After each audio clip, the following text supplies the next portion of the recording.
Hello my dear student, myself Vijay. आज हम class 8th का पहला चैप्टर पढ़ेंगे बायोलॉजी का।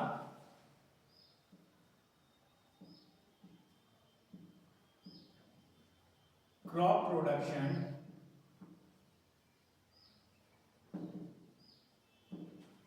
And management.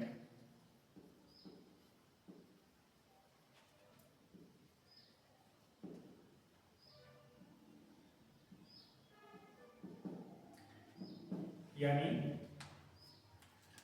फसल उत्पादन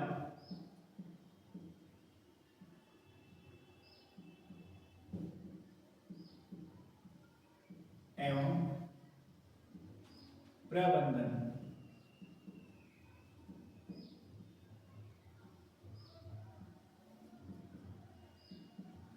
माय डियर स्टूडेंट, इस चैप्टर में हमने क्या क्या चीजें पढ़नी है उसके बारे में हम थोड़ा सा यहाँ पे डिस्कस कर लेते हैं।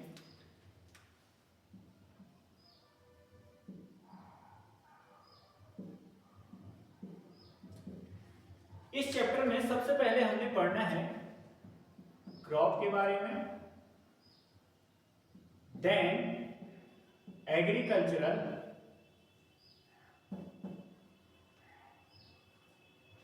Practices,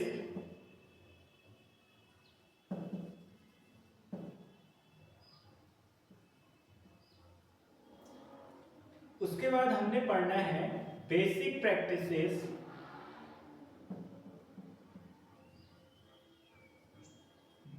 practices of crop production,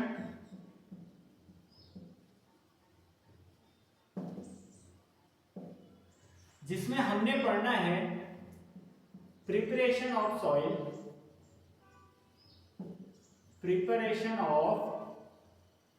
soil, then sowing. उसके बाद हमने पढ़ना है adding manure and fertilisers.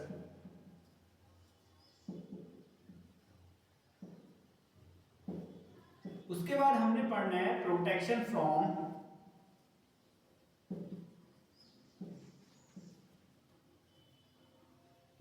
Weeds, then हमने पढ़ना है इरिगेशन,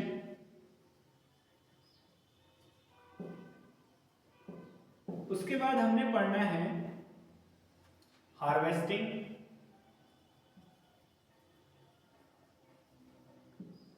एंड स्टोरेज।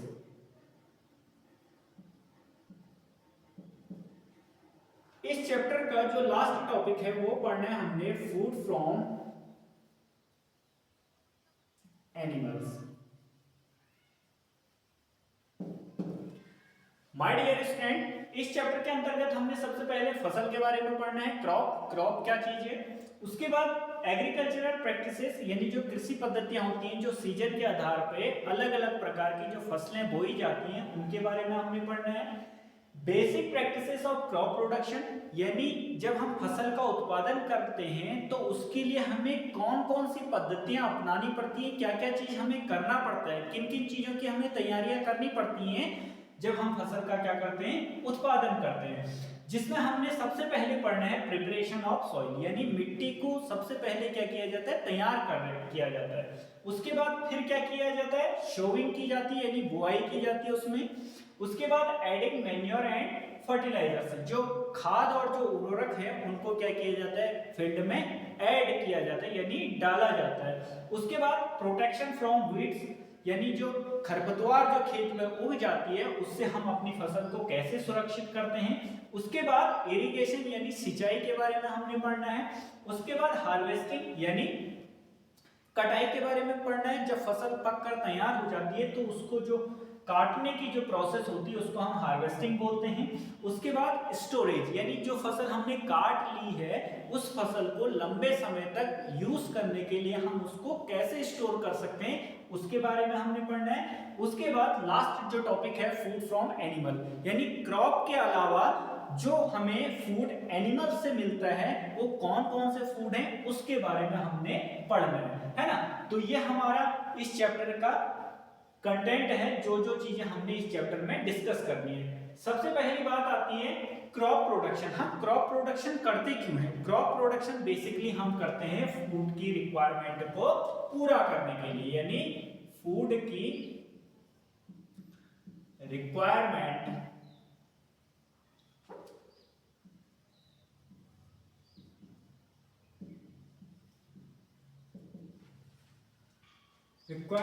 को पूरा करने के लिए हम क्या करते हैं? क्रॉप प्रोडक्शन करते हैं ना। तो एक एक करके हम सारे जो टॉपिक हैं उन पे डिस्कस करते हैं।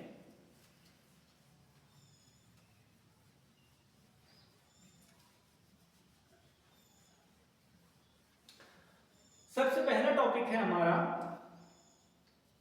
क्रॉप, यानी फसल। अब ये फसल को पढ़ने से पहले हम एग्रीकल्चर के बारे में ना जाने कुछ, तो ये तो कोई बात नहीं हुई ना। तो पहले हम समझते हैं एग्रीकल्चर क्या चीज है ना। पहला पॉइंट है हमारा एग्रीकल्चर,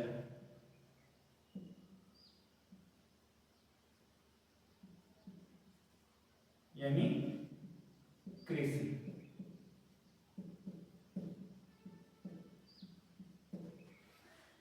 कृषि की अगर मैं बात कहूं या एग्रीकल्चर की मैं बात कहूं तो एग्रीकल्चर के अंतर्गत क्रॉप प्रोडक्शन यानी फसल का उत्पादन करना और पशुपालन यानी रियरिंग ऑफ एनिमल्स, ये दोनों ही जो पार्ट हैं वो एग्रीकल्चर के अंतर्गत आते हैं, है ना। अगर मैं एक लाइन में थोड़ा सा डेफिनेशन की बात कहूं तो क्या हो जाएगा? It is a branch, it is a branch that deals with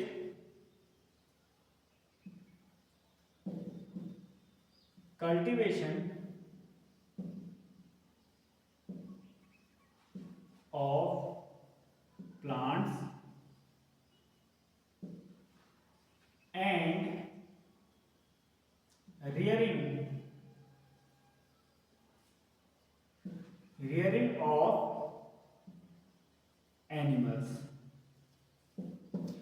क्या कह रहे हैं माय डियर स्टूडेंट कि इट इज अ ब्रांच, यह क्या है? एक शाखा है। किसकी शाखा है? विज्ञान की शाखा है, जिसके अंतर्गत हम कल्टीवेशन ऑफ प्लांट यानी पौधों के उगने से संबंधित और पशुपालन के बारे में क्या करते हैं? अध्ययन करते हैं या जानते हैं। वो सारी जो चीजें हैं वो किसके अंतर्गत आती है? कृषि के अंतर्गत आती है। कृषि नाम सुनकर ऐसा लगता है कि सिर्फ फसल उत्पादन करना है ना, यही सिर्फ फसल उत्पादन करना ही सिर्फ और सिर्फ कृषि का भाग नहीं है, जबकि रेयरिंग ऑफ एनिमल्स यानी पशुपालन भी कृषि के अंतर्गत आता है ना। यानी cultivation of plants and second is rearing of animals, ये दोनों ही जो पार्ट हैं वो एग्रीकल्चर के अंतर्गत आते हैं। अगर मैं इसको इस तरीके से लिखना चाहूं कि जो एग्रीकल्चर है वो हमारे दो चीजों से मिलकर बना है। पहला है cultivation of plants and second is rearing of animals.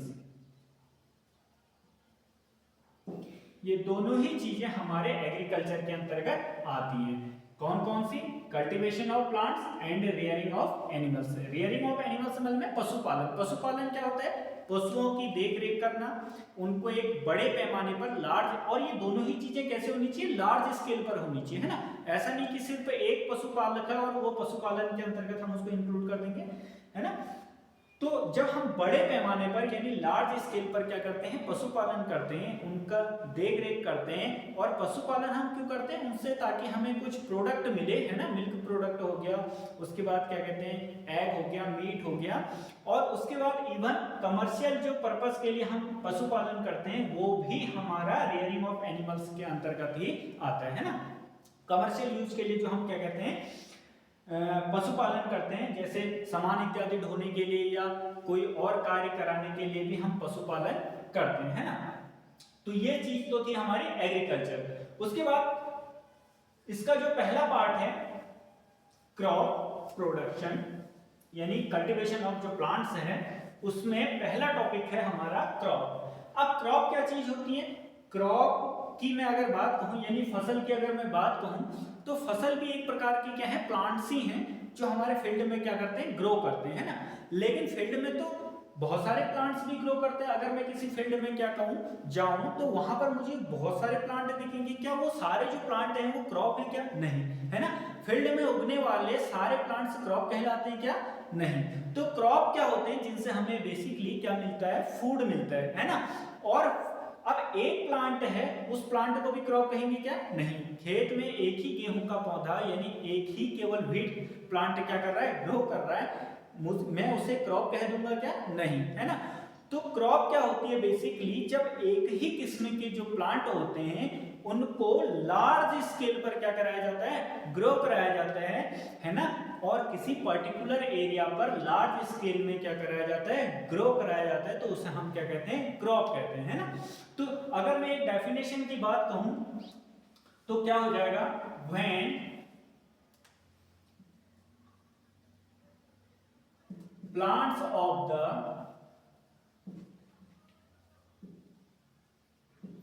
same kind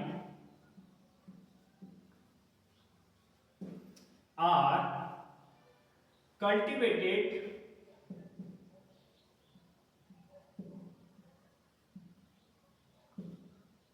at one place। ठीक है, क्या कह रहा है कि when plants of the same kind, जब एक ही किस्म के पौधे, है ना, एक ही किस्म मतलब अगर गेहूं का पौधा है तो उस फील्ड में सारे के सारे जो पौधे होने चाहिए वो किसके होने चाहिए, गेहूं के होने चाहिए। अगर धान का पौधा है तो उस फील्ड में सारे के सारे जो पौधे हैं वो किसके होने चाहिए, धान के ही होने चाहिए, है ना। तो same kind cultivated at one place, जब उनको एक स्थान पे क्या कराया जाता है, उगाया जाता है। अब एक स्थान पर तो उगाया जाता है ना, एक ही किस्म के पौधों को, लेकिन कैसे, ऑन ए लार्ज स्केल। ठीक है, large scale, large scale means एक बड़े पैमाने पर, है ना। यानी कोई फील्ड है हमारा और उस फील्ड में सारे के सारे जो प्लांट हैं वो किसके हैं, एक ही किस्म के हैं, यानी एक ही प्रकार के क्या हैं, पौधे हैं। ऐसा नहीं कि इस फील्ड में एक पौधा हमारा व्हीट का है, दूसरा पौधा हमारा पैडी का है, तीसरा किसी और चीज का है, तो उसको हम बेसिकली क्रॉप की कैटेगरी में नहीं रखेंगे। या एक पौधा सिर्फ इसमें व्हीट का है, बाकी दूसरे इसमें अदर प्लांट ग्रो कर रहे हैं, तो वो क्रॉप की कैटेगरी में उसको हम नहीं रखेंगे। क्रॉप की कैटेगरी में रखने के लिए इस फील्ड में सारे के सारे जो प्लांट हैं वो कैसे होने चाहिए, एक ही किस्म के होने चाहिए, तब हम उसको क्या कहते हैं, क्रॉप कहते हैं। अगर मैं व्हीट क्रॉप की बात करूं तो आपने देखा होगा जब हम गेहूं की फसल को देखते हैं तो बहुत दूर दूर तक हमारी जहां जहां तक हमारी नजर जाती है वहां तक हमें सारे के सारे जो पौधे होते हैं वो गेहूं के ही दिखाई देते हैं। तो हम कह सकते हैं कि ये क्या है, गेहूं की फसल है ना। अब किसी फील्ड में एक पौधा गेहूं का क्या हो रहा है, ग्रो कर रहा है, तो हम उसको ये तो नहीं कहेंगे ना कि गेहूं की फसल तैयार हो गई है ना। तो गेहूं की फसल के लिए क्या होना चाहिए, नंबर एक ही स्थान होना चाहिए। दूसरा कैसा होना चाहिए कि एक लार्ज स्केल होना चाहिए, बड़ा पैमाना होना चाहिए। बड़े पैमाने पर क्या किया जाता है, जब उनको ग्रो कराया जाता है, कल्टीवेटेड कराया जाता है, तो हम उसको क्या कहते हैं, क्रॉप कहते हैं, है ना। सेकंड पॉइंट है इस चैप्टर का,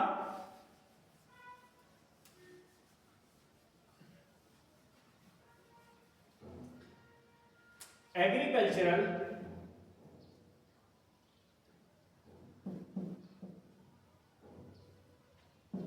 प्रैक्टिसेस।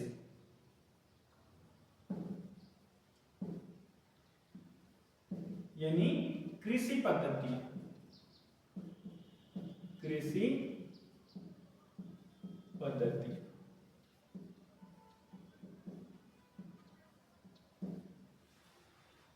एग्रीकल्चरल प्रैक्टिसेस यानी कृषि पद्धतियां क्या है माय डियर स्टूडेंट?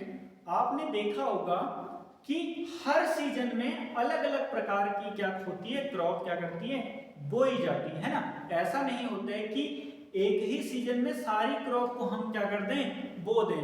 कोई जो क्रॉप होती है उसको विंटर सीजन में बोया जाता है, कोई जो क्रॉप होती है उसको रेनी सीजन में बोया जाता है, कोई जो क्रॉप होती है उसको समर सीजन में बोया जाता है ना।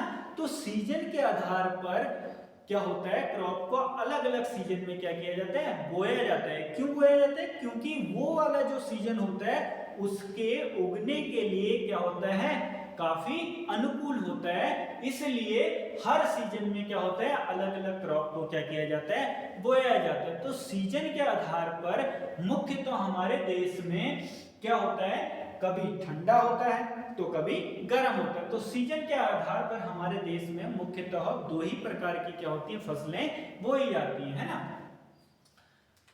क्रॉप्स।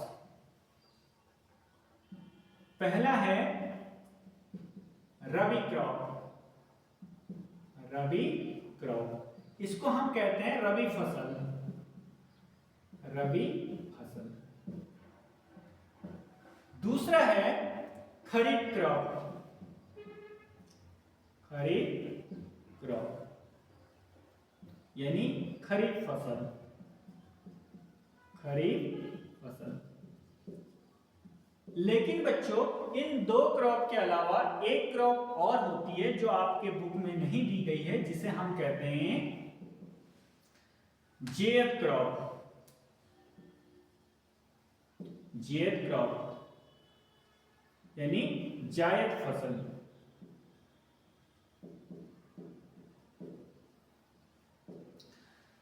अब ये जो तीन प्रकार की जो फसलें हैं यानी rabi crop, kharif crop and zaid crop, ये क्रॉप एक ही सीजन में तो ग्रो नहीं करेंगे ना। मैंने अभी पहले ही कहा कि सीजन के आधार पर हर सीजन में अलग अलग प्रकार की क्रॉप को क्या किया जाता है, ग्रो कराया जाता है, उनको बोया जाता है ना।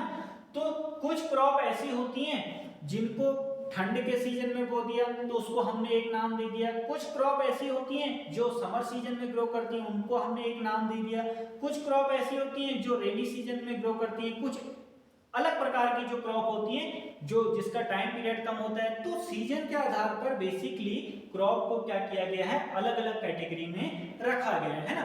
तो वन बाय वन करके हम एक एक क्रॉप के बारे में डिस्कस करते हैं।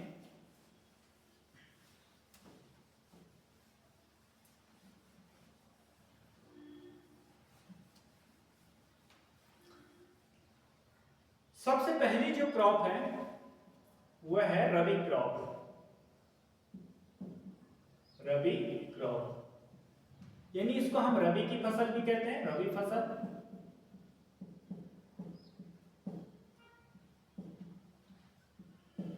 रबी की जो फसल होती है बच्चों वो विंटर सीजन में क्या करी जाती है, बोई जाती है ना। यानी जो ठंड का जो समय होता है, जो सर्दियों का जो समय होता है हमारे देश में, उस टाइम पे इसको क्या किया जाता है, बोया जाता है ना। अब विंटर सीजन में इसको बोने के पीछे कारण क्या है, क्योंकि विंटर सीजन इसके उगने के लिए काफी क्या होता है, अनुकूल होता है ना। इसलिए इसको क्या किया जाता है, विंटर सीजन में बोया जाता है। और गर्मियों के टाइम पर ये जो फसल होती है पक कर क्या हो जाती है, तैयार हो जाती है। यानी उस टाइम पे इसको क्या कर दिया जाता है, काट लिया जाता है, हार्वेस्ट कर लिया जाता है ना। तो crops which is shown in winter season,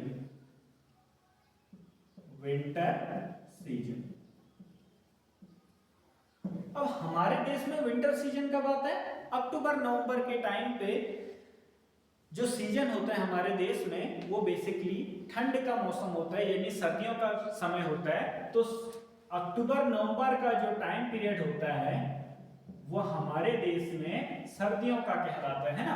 उस टाइम पे इसको क्या किया जाता है, बोया जाता है। और मार्च अप्रैल में इस फसल को क्या किया जाता है, काटा जाता है। इस फसल के अंतर्गत जो क्रॉप्स आती हैं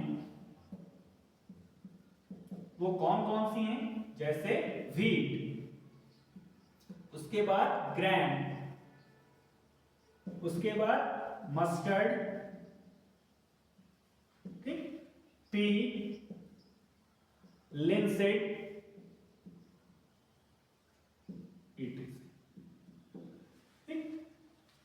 व्हीट मीन्स गेहूं, चना, सरसों, मटर, अलसी, ये जो आदि और भी बहुत सारी फसलें हैं जो रबी क्रॉप के अंतर्गत आती हैं जिनको विंटर सीजन में बोया जाता है। तो ये मुख्य फसलें हैं जिनको हम क्या करते हैं, सर्दियों के समय पर बोते हैं ना, विंटर सीजन में इनको बोया जाता है। गेहूं को हो गया, चने को हो गया, मस्टर्ड सरसों हो गया, मटर हो गया और अलसी हो गया। तो ये फसलें हमारे रबी क्रॉप के अंतर्गत आती हैं। दूसरी जो क्रॉप है वह है खरीफ क्रॉप। खरीफ क्रॉप यानी खरीफ फसल, खरीफ फसल।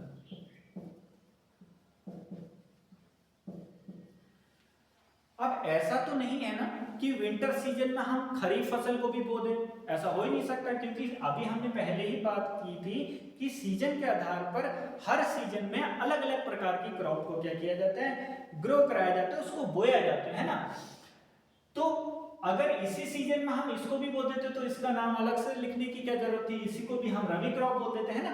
तो इसके उगने के लिए जो समय होता है या इसका जो बोने का जो टाइम पीरियड होता है वो बेसिकली रेनी सीजन होता है। रेनी सीजन मतलब बारिश के समय, जब बारिश होती है हमारे देश में, जो मानसून का जो टाइम पीरियड होता है यानी जुलाई से लेके जो सितंबर के बीच का जो टाइम पीरियड होता है, यानी जुलाई से सितंबर यानी सितंबर का जो टाइम पीरियड होता है, सितंबर का जो टाइम पीरियड होता है वो बेसिकली खरीफ क्रॉप के बोने के लिए सबसे अनुकूल होता है। यानी उस टाइम पीरियड पे इसको क्या किया जाता है, बोया जाता है ना। तो crops which is shown in rainy season, rainy season. अब रेनी सीजन में इसको बोने का कारण क्या है, क्योंकि रेनी सीजन में क्या होता है, काफी ज्यादा बारिश होती है ना, और काफी ज्यादा बारिश इस मन में यानी काफी ज्यादा बारिश होने के कारण इसको क्या होती है, पानी की काफी ज्यादा आवश्यकता होती है। जब इसका उगने का जब समय होता है तो उस टाइम पे इसको काफी ज्यादा पानी की आवश्यकता होती है। आपने देखा होगा जब धान की रोपाई की जाती है तो फील्ड में सारा पानी भरा जाता है ना, बहुत सारा पानी भरा जाता है, क्योंकि उसको उस समय उगने के लिए काफी ज्यादा पानी की आवश्यकता होती है ना। जबकि ये जो फसलें होती हैं अगर इसको हम इसमें बो देंगे, रेनी सीजन में बो देंगे, तो ये इसके लिए अनुकूल नहीं है। ये जो कंडीशन होती है रेनी सीजन जो होती है वो रबी क्रॉप के लिए अनुकूल नहीं है। तो ये जो फसलें हैं ये क्या हो जाएंगी, रेनी सीजन में बोने पर खराब हो जाएंगी, है ना। तो रेनी सीजन में जो फसलें बोई जाती हैं उनको काफी ज्यादा पानी की आवश्यकता होती है उगने के लिए, इसलिए ऐसी फसलों को रेनी सीजन में बोना बेहतर होता है। तो इस फसल के अंतर्गत आती हैं हमारी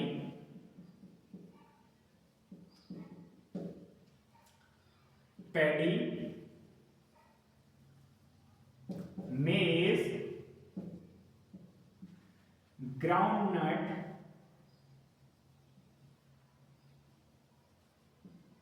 ठीक, यानी धान हो गया, मक्का हो गया, मूंगफली हो गया, ये जो फसलें होती हैं इनको रेनी सीजन में क्या किया जाता है, बोया जाता है। नेक्स्ट जो मैं क्रॉप कह रहा था, जेड क्रॉप यानी जायद फसल। जायद जो फसल होती है इसका टाइम पीरियड बहुत कम होता है। जो समर सीजन होता है यानी मार्च से लेके जून का जो टाइम पीरियड होता है उस टाइम पे इसको क्या किया जाता है, बोया जाता है। यानी मार्च में इसको लगभग बोया जाता है और मार्च अप्रैल में इसको बोया जाता है और जून के मध्य तक इसको क्या कर लिया जाता है, काट लिया जाता है। यानी इसका टाइम पीरियड काफी शॉर्ट होता है, मार्च टू जून। है ना। और इस क्रॉप के अंतर्गत जो हमारी वेजिटेबल हो गई, उसके बाद मस्क मिलन हो गया, वाटरमेलन हो गया, तरबूज खरबूज, उसके बाद ककम्बर हो गया, ये सारी जो फसलें हैं हमारी किसके अंतर्गत आती हैं, जायद क्रॉप के अंतर्गत आती हैं।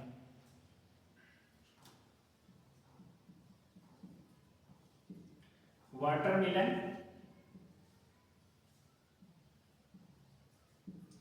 मस्क मिलन, कुकुम्बर, पंपकिन,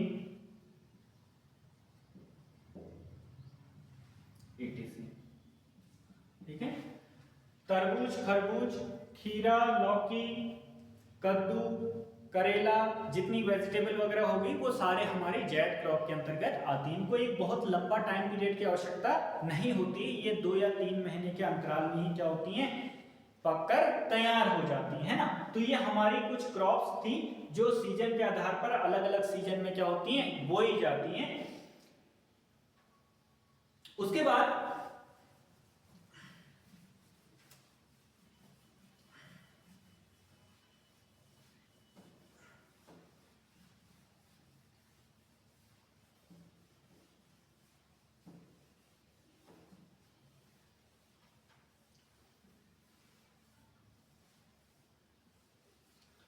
नेक्स्ट टॉपिक है बेसिक प्रैक्टिसेस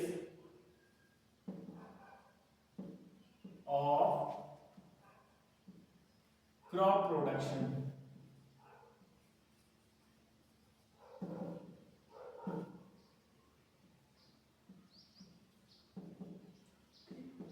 यानी जब हम क्रॉप का प्रोडक्शन कराते हैं तो उस समय हमें किन किन चीजों की तैयारी करनी पड़ती है ना, कौन कौन सी पद्धतियां हमें अपनानी पड़ती है। तो इसमें सबसे पहला जो पॉइंट है वो है प्रिपरेशन ऑफ सॉइल, यानी मिट्टी तैयार करना, मिट्टी तैयार करना। ठीक, तो मिट्टी को तैयार करना सबसे इंपॉर्टेंट टास्क है जब हम क्रॉप प्रोडक्शन करते हैं ना, क्योंकि अगर मिट्टी को ही हम तैयार नहीं करेंगे तो हमारी क्रॉप बेहतर तरीके से ग्रो नहीं कर पाएगी, है ना। कोई फील्ड बंजर पड़ा है और आप उसमें सीधे ऐसे बीजों को फेंक दें तो वो बीज अच्छी तरीके से जर्मिनेट नहीं हो पाएंगे, है ना, शायद हो सकता है ग्रो भी ना करें, है ना। तो सबसे पहले हम क्या करते हैं, सॉइल को प्रिपेयर करते हैं। अब प्रिपेयर करना मतलब क्यों करते हैं हम प्रिपेयर, है ना। प्रिपेयर इसलिए करते हैं क्योंकि हमारे सॉइल में क्या होते हैं, मिनरल्स होते हैं, यानी खनिज लवण होते हैं। उसके बाद न्यूट्रिएंट्स होते हैं, पोषक तत्व।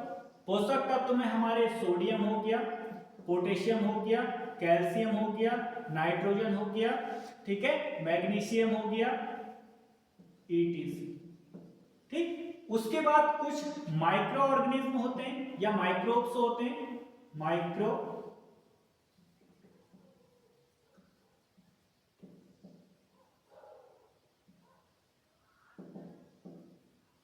ठीक है, कुछ बैक्टीरिया इसमें प्रेजेंट होते हैं,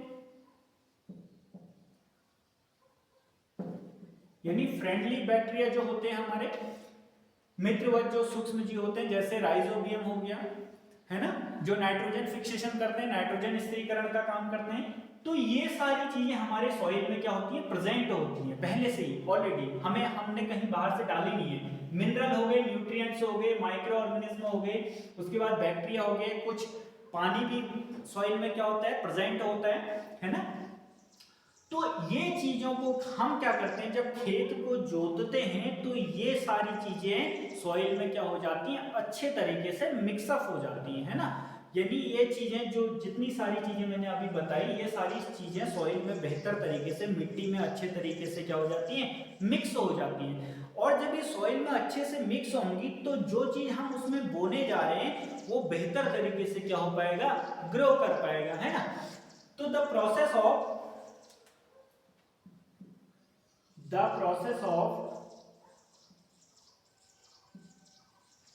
loosening and turning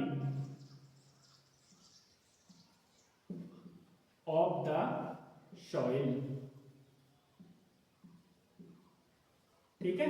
हम क्या करते हैं, सॉइल को क्या करते हैं, लूज करते हैं। लूज मतलब ढीला करते हैं। जब हम खेत को जोतते हैं हल की सहायता से या किसी टूल की सहायता से, जब हम खेत को क्या करते हैं, जोतते हैं, तो हम सॉइल को क्या करते हैं, ढीला करते हैं, है ना। दूसरा क्या करते हैं, टर्न करते हैं। नीचे की जो सॉइल होती है ऊपर आ जाती है, ऊपर की सॉइल नीचे चली जाती है, अर्थात जो हमारी सॉइल होती है वो क्या हो जाती है, उलट पुलट हो जाती है ना। तो ये जो प्रक्रिया है वो क्या कहलाती है, टिलिंग कहलाती है, टिलिंग, या फिर हम उसको क्या कहते हैं, प्लोइंग, यानी जुताई। प्लोइंग को क्या कहते हैं, जुताई। जुताई मतलब खेत को जोतने की जो प्रोसेस है उसको हम बोलते हैं प्लोइंग, है ना। अब इसके लिए हम क्या करते हैं, कुछ टूल्स का प्रयोग करते हैं, है ना।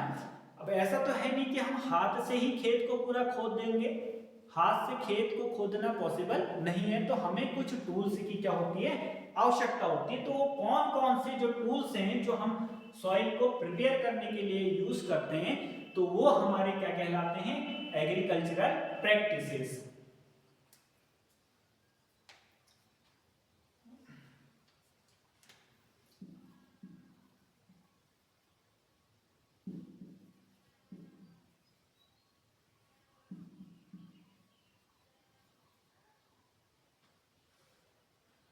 एग्रीकल्चरल implements,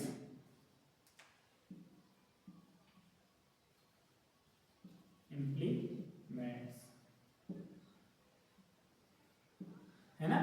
इंप्लीमेंट्स मतलब होता है औजार, कृषि औजार।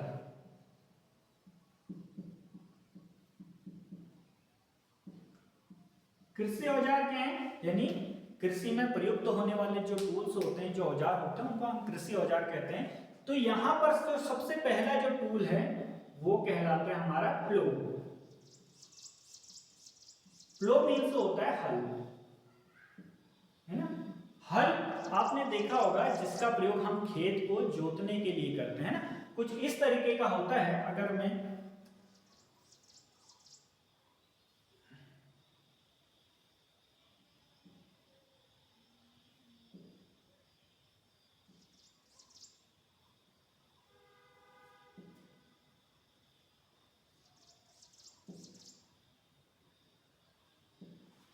ठीक, कुछ इस तरीके का टूल होता है जिसको खेत को जोतने के लिए हम क्या करते हैं, यूज करते हैं। इसे हम कहते हैं प्लो।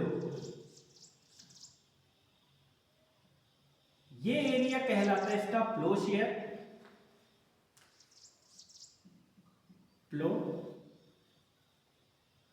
शाफ्ट,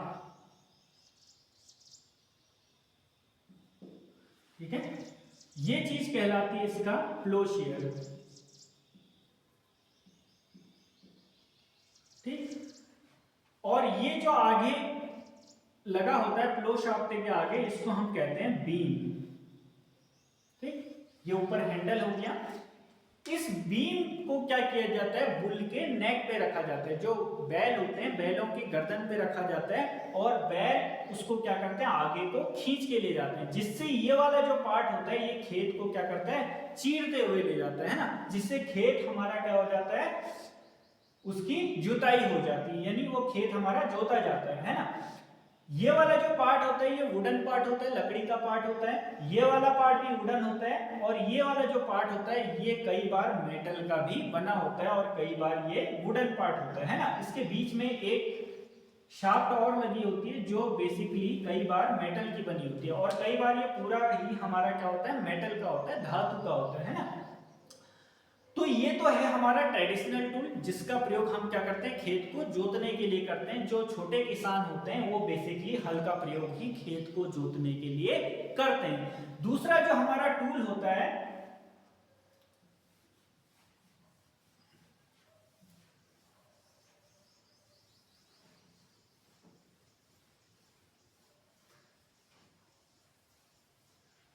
जिसे हम कहते हैं हो।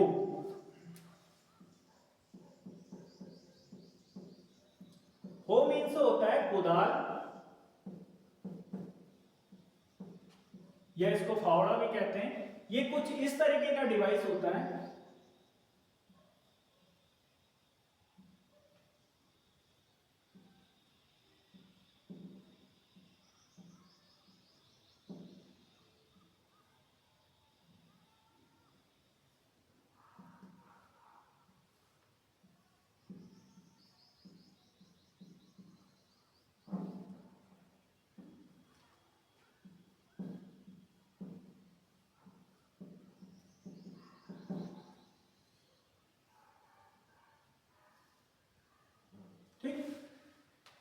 ये वाला जो पार्ट है इसका ये कहलाता है बेंड प्लेट।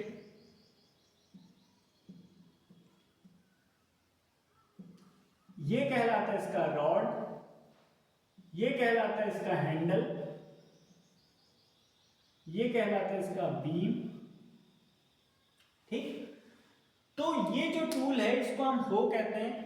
कुदाल शब्द भी इसके लिए प्रयोग करते हैं, फावड़ा शब्द भी इसके लिए प्रयोग किया जाता है। इसका प्रयोग बेसिकली खेत को खोदने के लिए और खरपतवार को निकालने के लिए हम इसका प्रयोग करते हैं, है ना। ये भी एक हमारा टूल है जो हमारा एग्रीकल्चरल इंप्लीमेंट्स के अंतर्गत आता है। नेक्स्ट जो टूल है, जो मॉडर्न टूल भी हम जिसे कहते हैं, जो आज के समय में प्रयोग होता है, उसको हम कहते हैं कल्टीवेटर। कल्टीवेटर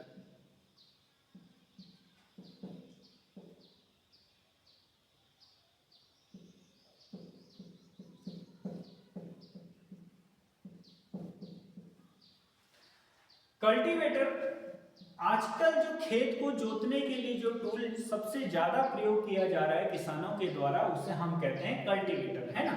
अब कल्टीवेटर का प्रयोग क्यों ज्यादा किया जा रहा है, क्योंकि हम कर रहे हैं क्रॉप प्रोडक्शन। बहुत ज्यादा बड़े स्केल पर हम क्या कर रहे हैं, क्रॉप का प्रोडक्शन कर रहे हैं। हम सिर्फ अपने लिए क्रॉप का प्रोडक्शन नहीं कर रहे हैं। जो छोटे किसान होते हैं वो बेसिकली अपने लिए क्रॉप का क्या करते हैं, प्रोडक्शन करते हैं। तो उन्हें इतने बड़े औजार की जरूरत नहीं होती है, वो छोटे औजारों से ही अपना क्या कर लेते हैं, काम चला लेते हैं। लेकिन जो क्रॉप प्रोडक्शन कर रहे हैं, जो बड़े किसान हैं, उनको तो क्या करना है, उस क्रॉप को बेचना है, उससे बेनिफिट प्राप्त करना है। तो वो आप उनके पास सपोज माना 200 खेत हैं, 300 खेत हैं किसी किसान के पास, तो ये छोटे टूल से तो लगे नहीं रहेंगे 200-300 खेतों में, है ना। तो वो क्या करेंगे, बड़े टूल्स का प्रयोग करेंगे या मशीनों का प्रयोग करेंगे। तो उन्हीं में एक हमारा जो एडवांस जो क्या कहते हैं टूल है, जिसको हम क्या बोलते हैं, कल्टीवेटर कहते हैं। कल्टीवेटर कुछ इस तरीके का होता है।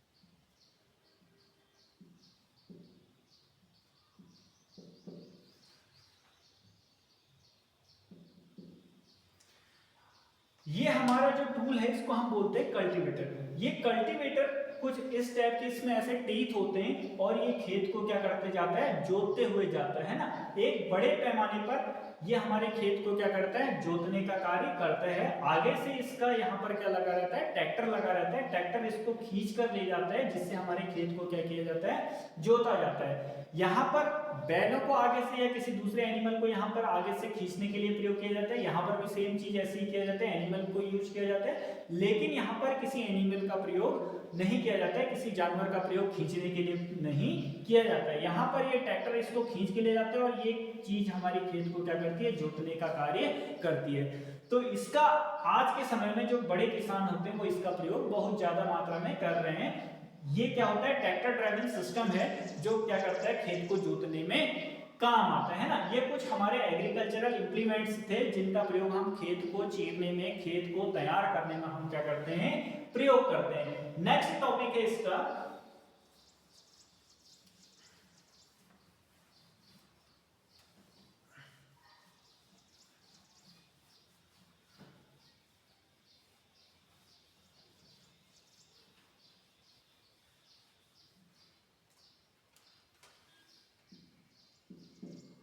शोविंग। शोविंग मीन्स होता है बुआई।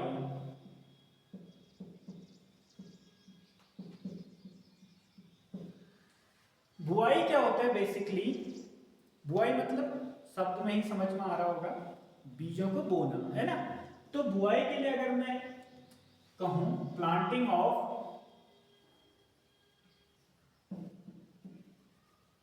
क्रॉप्स,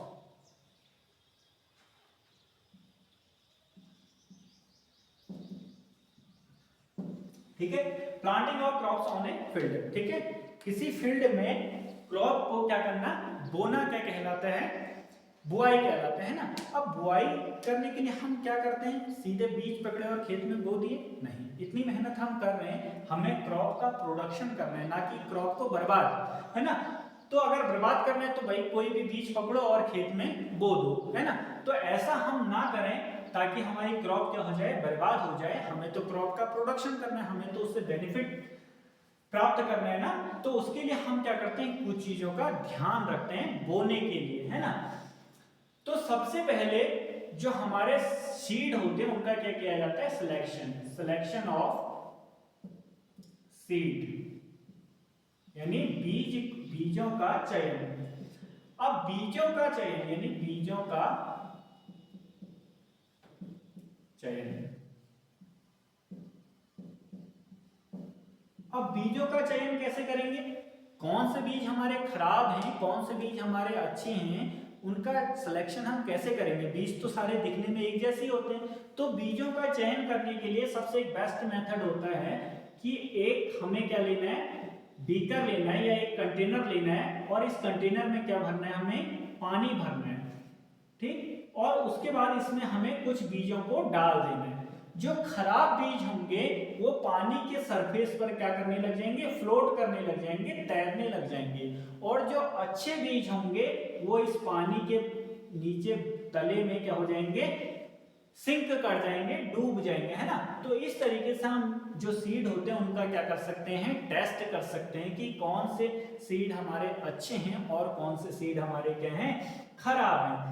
तो बीजों का चयन करने के लिए हम सबसे पहले क्या चीज ध्यान रखते हैं कि हमारे जो सीड होने चाहिए वो कैसे होने चाहिए, क्लीन होने चाहिए, साफ सुथरे होने चाहिए, उनमें किसी भी प्रकार का कोई पेस्ट या इंसेक्ट उस पर लगा हुआ नहीं होना चाहिए, वो खराब नहीं होना चाहिए। दूसरे जो सीड हैं वो हमारे गुड क्वालिटी के होने चाहिए, गुड क्वालिटी, ठीक है, अच्छी क्वालिटी के हमारे बीज होने चाहिए। तीसरा है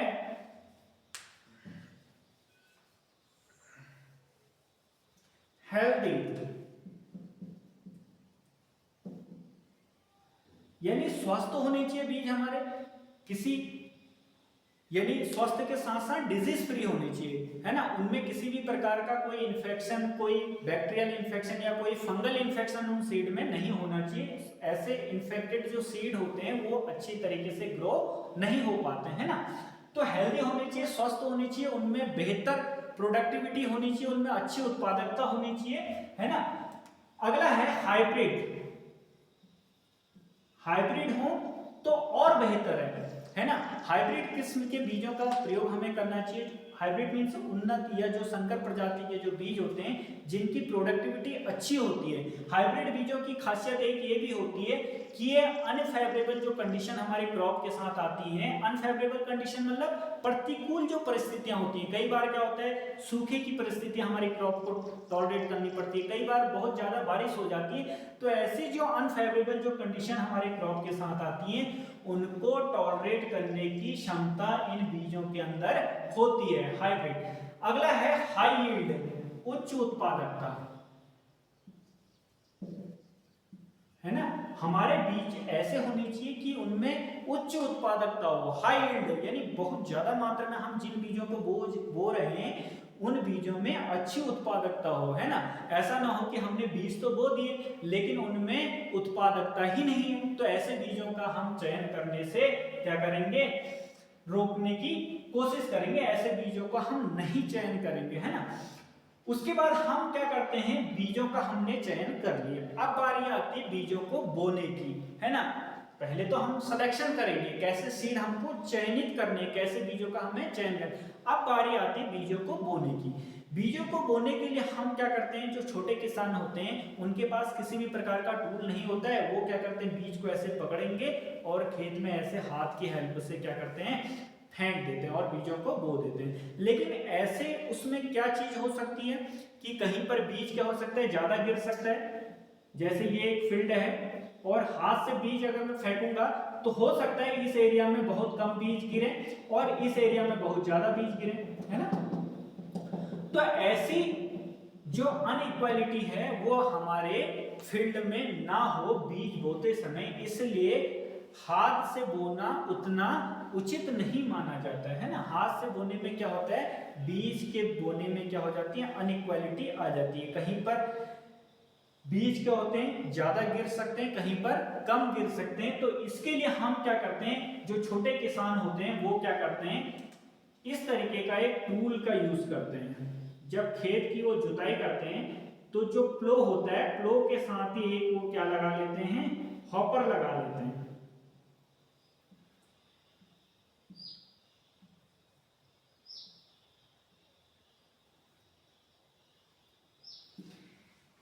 एक किसान क्या करता है, खेत को जोतने का काम करता है, दूसरा किसान क्या करता है, इस हॉपर को पकड़ता है और इस हॉपर में क्या कर दिए जाते हैं, बीजों को भर दिया जाता है। जब ये हल खेत को जोतते हुए जाता है आगे को, तो इसमें से बीज क्या होते हैं, नीचे गिरते रहते हैं, है ना। और इस तरीके से जहां जहां ये क्या होगा, हल से खेत की जुताई होते रहेगी, वहां वहां पर हमारा जो सीड है वो सॉइल में ड्रिल होते जाते हैं ना।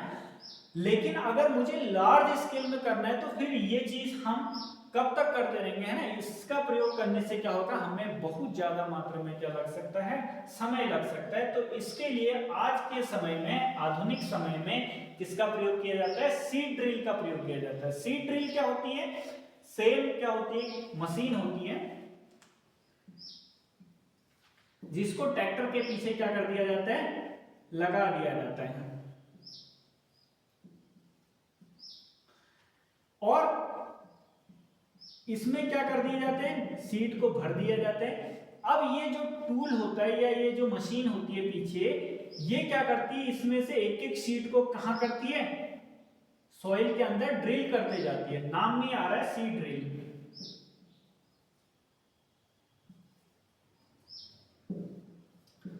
सीड ड्रिल, ड्रिल मतलब होल करना, होल करना ही, ठीक है। तो ये सीड को क्या करती है, ऐसे होल करके सॉइल के नीचे क्या कर देती है, डाल देती है ना। तो इसमें से एक एक बीज को उठाएगी और सॉइल के नीचे डालते जाएगी। एक बीज उठाया फिर सॉइल के नीचे डाला, एक बीज उठाया फिर सॉइल, और इतने सारे, यानी एक साथ ही बहुत सारे बीजों को क्या करते जाती है, सॉइल के अंदर ड्रिल करते जाती है ना। तो और आगे से ट्रैक्टर क्या होता है, चलते जाते हैं, इसको खींचते हुए ले जाता है और इसमें से बीज क्या होते हैं, सॉइल के अंदर जाते रहते हैं, जाते आते हैं। सीड ड्रिल का प्रयोग करने का एक बेनिफिट तो यह है कि इससे टाइम बचता है, नंबर 2 लेबर बचती है, परिश्रम हमारा बचता है इससे, नंबर 3 कि एक साथ बहुत सारे बीजों को बोया जा सकता है, नंबर 4 ये क्या करता है, यूनिफॉर्म तरीके से एक समान रूप से बीजों को क्या करता है, ड्रिल करता है। जैसे अभी हमने जो हमारा छोटे किसान करते हैं हाथ से बोने वाला, उसमें क्या होती है, अनइक्वालिटी होती है।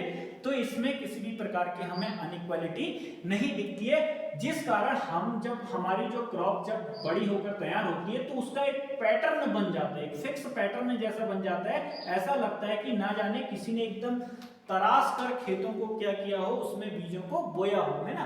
तो इसकी खासियत यही होती है कि क्या करती है, पैटर्न में क्रॉप को क्या करती है, बोती है ना। तो ये हमारे टूल थे जिसका प्रयोग हम क्या करते हैं, बुआई के समय करते हैं। उसके बाद अगला पॉइंट है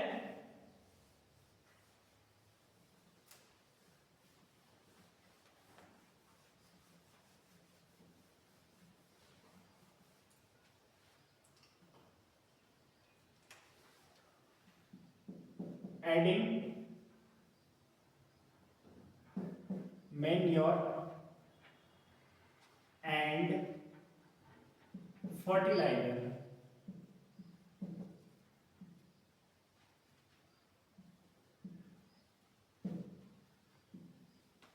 ठीक है, खाद एवं उर्वरक डालना या मिलाना, कुछ भी आप कह सकते हैं, है ना। देखिए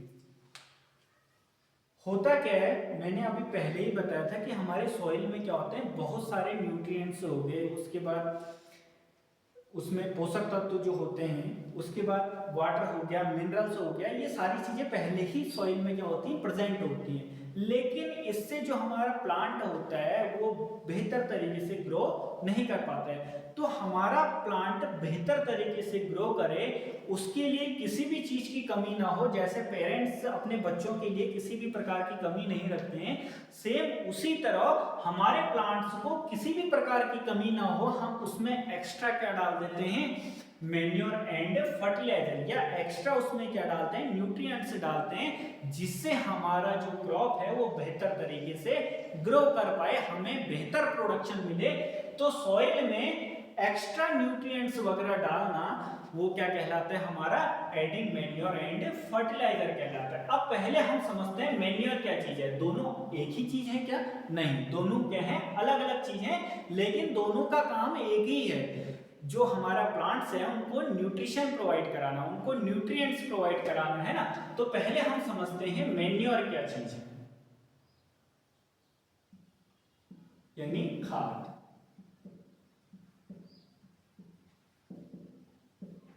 खाद जो होती है वो एक हमारा ऑर्गेनिक सब्सटेंस है ना, एक कार्बनिक पदार्थ है।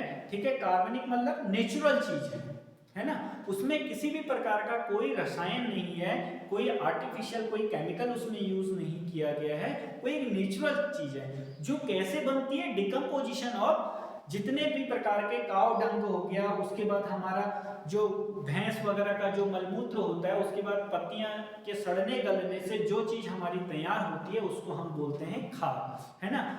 नेचुरल चीज होती है ना। ह्यूमस काफी इसमें पाया जाता है, फील्ड में इसको तैयार किया जाता है ना। उसके बाद इसमें क्या होते हैं, फ्रेंडली माइक्रो ऑर्गेनिज्म इसमें प्रेजेंट होते हैं, कुछ इसमें बैक्टीरिया प्रेजेंट होते हैं, है ना। तो थोड़ा सा इसको समझ लेते हैं। नेचुरल सब्सटेंस, ये क्या है, नेचुरल सब्सटेंस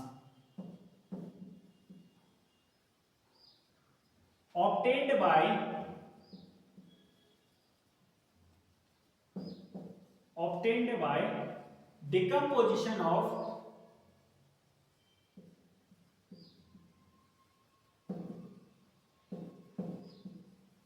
cow dung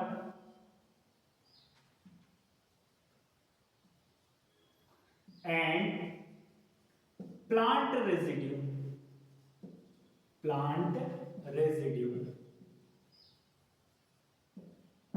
ठीक है। क्या कह रहा है कि नेचुरल सब्सटेंस है, अर्थात प्राकृतिक पदार्थ है, जिसको कैसे तैयार किया जाता है, डिकम्पोजिशन। डिकम्पोजिशन मतलब उसका अपघटित होना। आपने देखा होगा जैसे पत्तियां वगैरह होती हैं, वो कुछ टाइम अगर ऐसे ही बाहर पड़ी रहे तो सड़ गल जाती है ना, तो उसके सड़ने गलने को ही हम बोलते हैं डिकम्पोजिशन ऑफ काउ डंग। ऐसी गाय गोबर का, गाय और भैंस का जो गोबर इत्यादि होता है उसको भी अगर हम कुछ समय के लिए ऐसे ही बाहर छोड़ दें तो उसका भी क्या हो जाता है, डिकम्पोजिशन हो जाता है, वो भी अपघटित हो जाती है।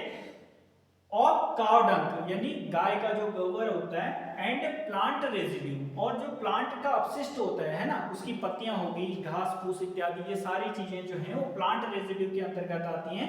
तो इनके अपघटित होने से ये हमारा क्या होता है, तैयार होता है कौन, मैन्योर। इसमें क्या होता है, lot of humus, lot of humus, बहुत ज्यादा मात्रा में इसमें क्या होता है, लॉट ऑफ ह्यूमस होता है। फ्रेंडली माइक्रो ऑर्गेनिज्म,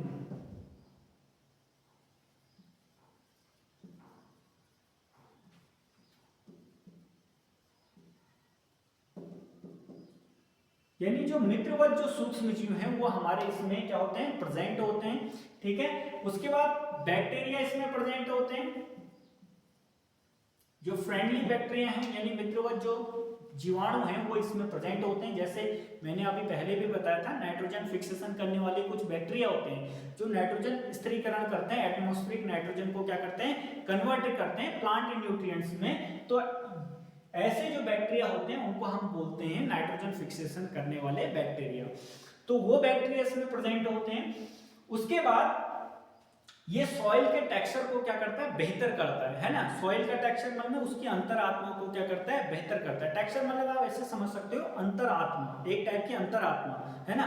जैसे बाहर से तो सॉइल चाहे कैसी भी है दिखने की, वो काली दिख रही है, लेकिन वो सॉइल के अंतरात्मा को बेहतर बनाए रखती है ना। उसको पोरस बनाए रखती है, उसको छिद्रित बनाए रखती है ना। उसकी वाटर होल्डिंग कैपेसिटी बेहतर बनाती है। ये सारी चीजें जो होती है वो हमारा कौन करती है, मैन्योर करती है ना। उसके बाद नेक्स्ट है हमारा फर्टिलाइजर।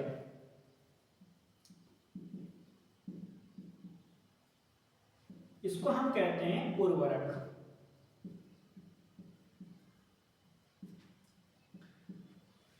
उर्वरक मैंने अभी पहले ही कहा था, दोनों का काम एक ही है, पौधे को क्या कराना, न्यूट्रिशन प्रोवाइड कराना, लेकिन दोनों का काम क्या है, अलग अलग है।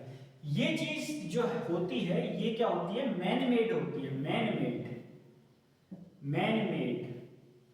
जबकि यहां पर ये मैन मेड नहीं है, यहां पर ये खुद ही खुद अपने आप क्या हो जाती है, इसका डिकम्पोजिशन होता है खुद ही। अगर कहीं पर पत्तियां वगैरह पड़ी रहेंगी तो खुद ही अपने आप डिकम्पोज हो जाएंगे, है ना। उसमें हमें कोई भी कुछ करने की जरूरत नहीं होती है। जबकि ये जो होता है वो क्या होता है, मैन मेड होता है, यानी मनुष्य के द्वारा बनाया होता है। Man made inorganic salt, inorganic salt, ठीक है। इनऑर्गेनिक सॉल्ट मतलब कोई भी इसमें कार्बनिक पदार्थ है ही नहीं। इनऑर्गेनिक मतलब अकार्बनिक चीज, सारी चीजें अकार्बनिक हैं, यानी केमिकल इसमें भर भर के प्रयोग किया गया है। कोई भी कार्बनिक चीज इसमें डाली नहीं गई है। और जब कार्बनिक चीजें नहीं डाली गई हैं, सारी अकार्बनिक चीजें हैं, तो इसका मतलब ये सॉइल को खतरा भी पहुंचा सकती है ना। मैन मेड इनऑर्गेनिक सॉल्ट होते हैं। उसके बाद rich in plant nutrients, rich in plant nutrients.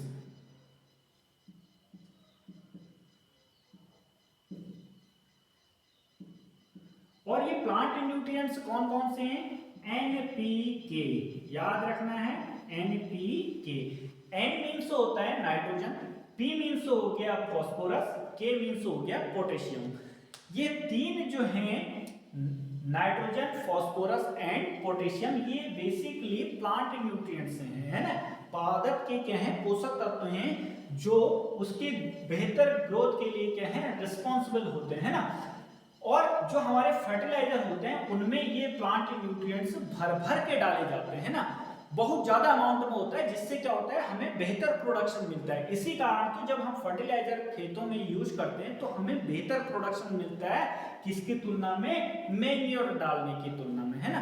Manure जब हम डालते हैं तो बहुत कम प्रोडक्शन मिलता है, लेकिन फर्टिलाइजर डालने पर हमें बेहतर प्रोडक्शन मिलता है। ऐसा लगता है कि खेतों में उतना हमने मेहनत नहीं करी थी जितना उसमें प्रोडक्शन मिल गया, है ना। ऐसा ही कुछ घटना हमें फर्टिलाइजर यूज करने पर होती है। उसके बाद इसमें कोई ह्यूमस नहीं होता है ना, ह्यूमस इसमें कुछ भी नहीं होता है, ह्यूमस का नामो निशान इसमें नहीं होता है। दूसरा, सॉइल की अंतरात्मा को ये क्या कर देता है, खत्म कर देता है, बिल्कुल उसकी आत्मा को मार देता है। मतलब जो मिट्टी है ना, उसकी जो अंतरात्मा है उसको बिल्कुल एकदम उसकी हत्या कर देता है। कौन, फर्टिलाइजर। अब अंतरात्मा अगर इसकी हत्या कर दी तो सॉइल का टेक्सचर बिल्कुल खत्म हो जाता है, उसकी वाटर को होल्ड करने की क्षमता खत्म हो जाती है। वाटर होल्डिंग कैपेसिटी क्या होती है, एक शब्द है water holding capacity, water holding capacity, इसको हिंदी में कहते हैं जल धारण क्षमता। जल धारण क्षमता क्या होती है कि जैसे जल को शब्द में ही समझ में आ रहा है, जल को धारण करने की क्षमता, है ना। जैसे आप लोगों ने देखा होगा जो घड़े वगैरह जो चिकनी मिट्टी के बनाए जाते हैं, वो चिकनी मिट्टी के ही क्यों बनाए जाते हैं, क्योंकि रेतीली मिट्टी के भी तो बना सकते हैं ना, रेत के भी तो घड़े बनाए जा सकते हैं, है ना, या बलुई मिट्टी के भी घड़े बनाए जा सकते हैं, लेकिन चिकनी मिट्टी के ही क्यों बनाए जाते हैं, क्योंकि चिकनी मिट्टी की जो वाटर होल्डिंग कैपेसिटी होती है वो हमारे रेतीली मिट्टी की तुलना में क्या होती है, अधिक होती है। इसीलिए चिकनी मिट्टी के क्या बनाए जाते हैं, घड़े बनाए जाते हैं, है ना। तो वाटर होल्डिंग कैपेसिटी मतलब कोई सॉइल कितना ज्यादा अमाउंट में पानी को होल्ड कर सकता है, उसी को ही हम कहते हैं वाटर होल्डिंग कैपेसिटी, यानी जल धारण क्षमता। तो जब हम फर्टिलाइजर खेतों में यूज करते हैं तो इसके कारण क्या होता है कि सॉइल की वाटर होल्डिंग कैपेसिटी खत्म हो जाती है, अर्थात हम जितना पानी डालेंगे वो सब बह के निकल जाएगा ऐसे, है ना। साथ में क्या होता है कि ये जो फर्टिलाइजर होते हैं इनका सबसे खतरनाक जो नुकसान होता है वो ये होता है कि ये पानी के साथ इजीली क्या हो जाते हैं, घुल जाते हैं, डिसॉल्व हो जाते हैं। और जब ये पानी के साथ इजीली डिसॉल्व होते हैं और जब बारिश वगैरह होती है तो वही चीज पानी के साथ बहकर नदी, तालाब इत्यादि जगहों तक क्या होते हैं, पहुंच जाते हैं। और जब ऐसे केमिकल हमारे किसी वाटर सोर्सेस के पास जाते हैं या वाटर सोर्सेस में पहुंचते हैं तो वहां पर ये क्या करते हैं, वाटर पॉल्यूशन का कारण होते हैं, अर्थात जल प्रदूषण का क्या बनते हैं, कारण बनते हैं। साथ में ये सॉइल पॉल्यूशन का भी क्या बनते हैं, कारण बनते हैं। इसीलिए गवर्नमेंट हमेशा अब इस ओर प्रयास कर रही है कि खेतों में कम से कम क्या डाला जाए, फर्टिलाइजर डाला जाए, है ना। क्या चीज ज्यादा यूज किया जाए, नेचुरल जो चीज है, अर्थात जो नेचुरल हमारा मैन्योर है उसको हम खेतों में ज्यादा प्रयोग करें, किसकी बजाय, फर्टिलाइजर की बजाय, है ना। अब कुछ फर्टिलाइजर जैसे हैं हमारे, आपने सुने भी होंगे एग्जाम्पल में, जैसे ये तो सबसे प्रसिद्ध है यूरिया। यूरिया तो सुना ही होगा, बहुत पहले से काफी पुराना नाम है यूरिया, यूरिया, है ना। यूरिया हो गया कैल्शियम डाइहाइड्रोजन फॉस्फेट,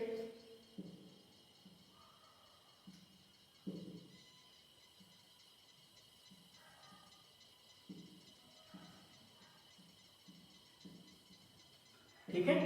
उसके बाद पोटेशियम क्लोराइड,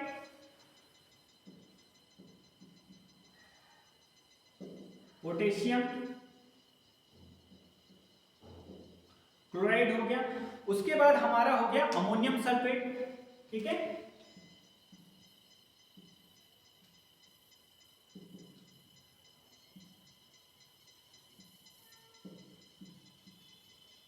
है ना।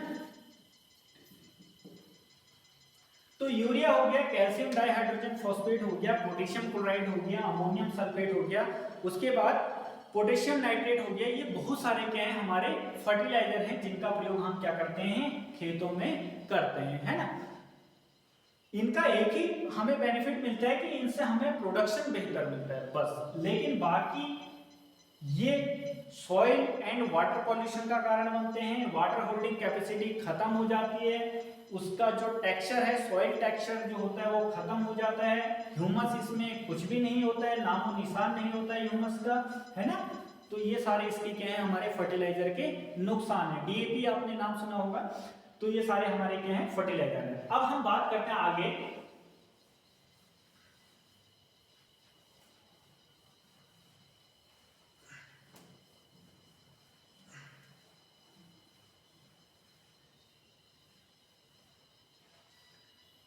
एडवांटेज ऑफ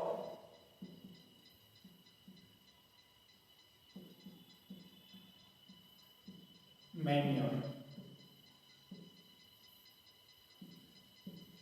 ठीक है।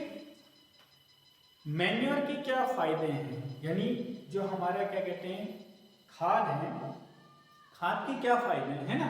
तो खाद का सबसे पहले फायदा तो यह है कि इसमें क्या होता है, लॉट ऑफ ह्यूमस प्रेजेंट होता है, बहुत ज्यादा मात्रा में क्या होता है, ह्यूमस,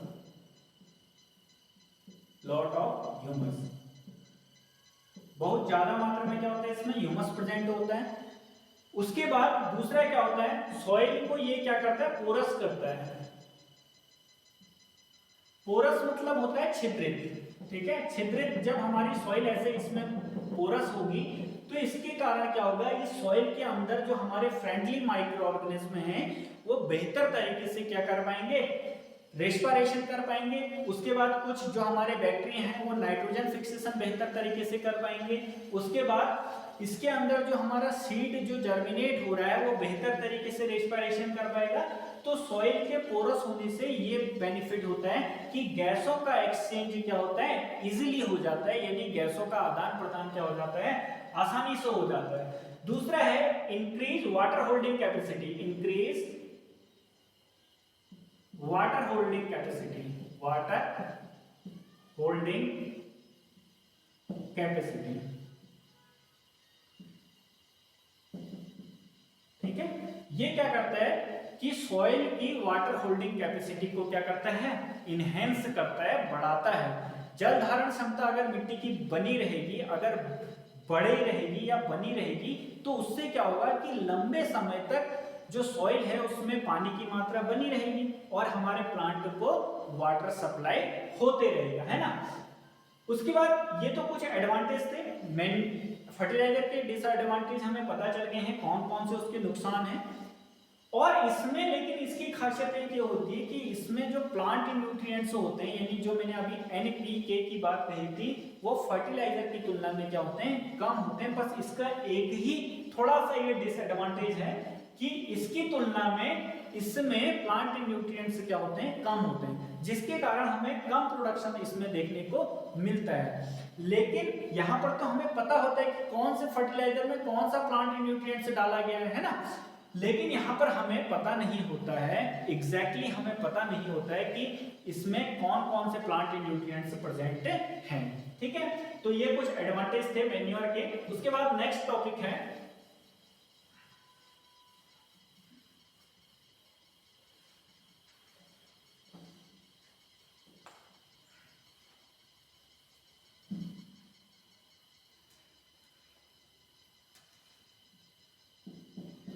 इरिगेशन।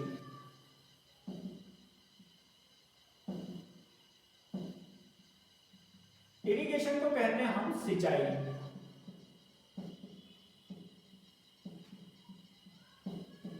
अब हमने क्रॉप का प्रोडक्शन कर दिया है, और अगर क्रॉप को पानी ही ना मिले तो क्रॉप क्या हो सकती है, सूख सकती है ना, सूख जाएगी। उसके बाद हमें क्या ही प्रोडक्शन मिलेगा फिर, है ना। तो क्रॉप को इतना सब कुछ करने के बाद अगर पानी उसको सप्लाई कर दिया जाए तो फिर प्रोडक्शन और बेहतर हो जाए, है ना। तो क्रॉप को पानी दो तरीके से मिलता है। एक तो हमारी जो क्रॉप होती है, जो छोटे किसान होते हैं या जो पहाड़ों में जो खेती की जाती है, वहां पर अधिकतर जो क्रॉप उगाई जाती है वो वर्षा जल पर क्या होती है, निर्भर होती है। यानी बारिश होगी तभी जाके हमारे क्रॉप को क्या मिलेगा, पानी मिलेगा, है ना। यानी पहली जो चीज है वो है रेनफेड, रेनफेड। ठीक है, यानी वर्षा जल पर क्या है, रेनफेड मतलब में वर्षा जल, वर्षा जल पर हमारी क्रॉप क्या होती है, निर्भर होती है। वर्षा जल से हमारे क्रॉप को क्या मिलता है, पानी मिलता है। दूसरा क्या होता है कि हम आर्टिफिशियल तरीके से पानी क्या करते हैं, सप्लाई करते हैं। अब माना कि अगर बारिश ना हो तो इसका मतलब तो फिर हम क्रॉप को पानी ना देंगे, है ना। हम उसको क्या करेंगे, पानी तो सप्लाई करेंगे ही, है ना, वरना हमारी क्रॉप सूख जाएगी। इतनी हमने जो अभी तक मेहनत की थी अपने क्रॉप प्रोडक्शन के लिए, वो तो सब बर्बाद हो जाएगी, है ना।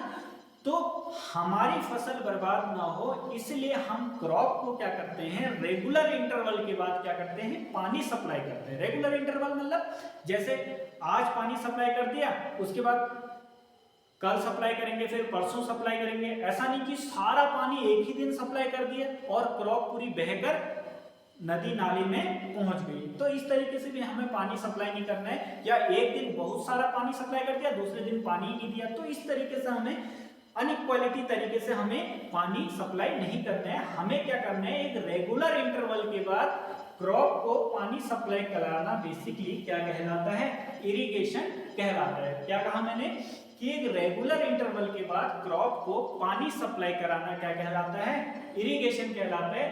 अब हम पहले बात करते हैं कि इरिगेशन हम तभी करेंगे ना जब हमारे पास कुछ सोर्स होंगे, है ना।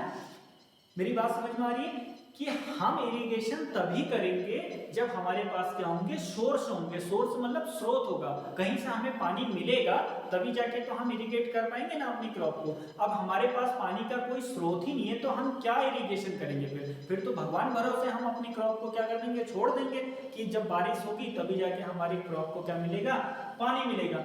तो सबसे पहले हम क्या करते हैं, सोर्स ढूंढते हैं, है ना। तो कुछ सोर्स होते हैं जहां से हम क्रॉप के लिए क्या करते हैं, पानी को पहुंचाते हैं, है ना। तो पहला है इसमें source of irrigation.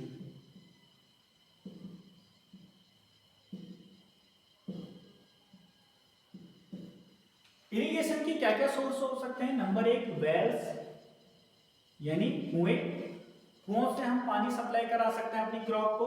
Number 2 river, नदियों से हम अपने क्रॉप को पानी सप्लाई करा सकते हैं। Number 3 tube wells. नंबर 4 पॉन्ड तालाब। नंबर 5 लेक्स, कैनाल्स यानी नहरें।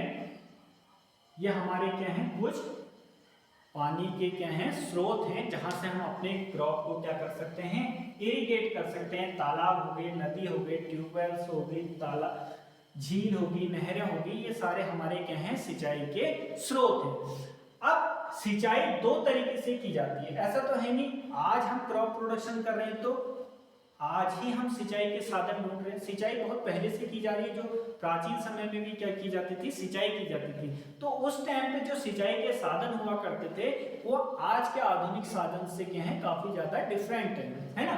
तो जो प्राचीन समय में या जो पुराने समय में जो साधन यूज किए जाते थे उनको हम कहते हैं ट्रेडिशनल टूल्स या traditional method of irrigation.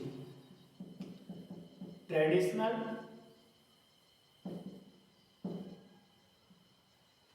Method of irrigation, ठीक है, यानी सिंचाई की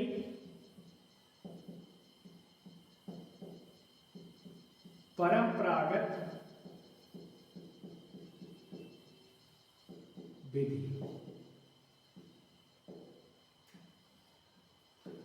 परंपरागत मतलब जो बहुत पुराने समय में या प्राचीन समय में जो की जाती थी या जो विधियां अपनाई जाती थी उसको हम बोलते हैं परंपरागत विधि। इसमें पहला है चेन पंप,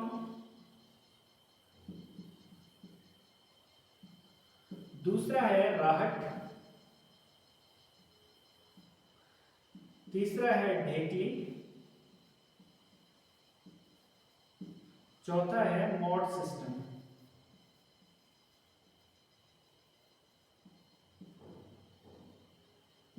तो ये हमारे कुछ पुराने समय में सिंचाई के कुछ साधन हुआ करते थे, जैसे चेन पंप, राहट, ढेकली, मॉड सिस्टम।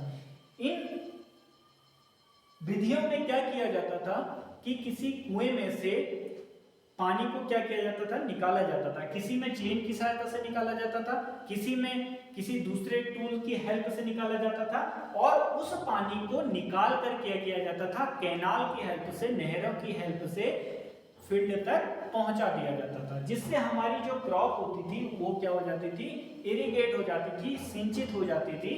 तो ये कुछ हमारे क्या हैं? पुरानी विधियां हैं जो इरिगेशन में क्या होती थी? यूज की जाती थी। चेन पंप हो गया, रहट हो गया, ढेकली हो गया, मॉड सिस्टम हो गया। लेकिन आज के समय में जो हम मेथड यूज कर रहे हैं वो कहलाती है modern method of irrigation.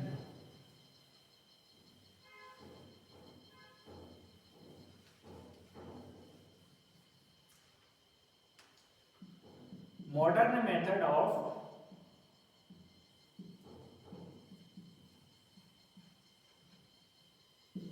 Irrigation,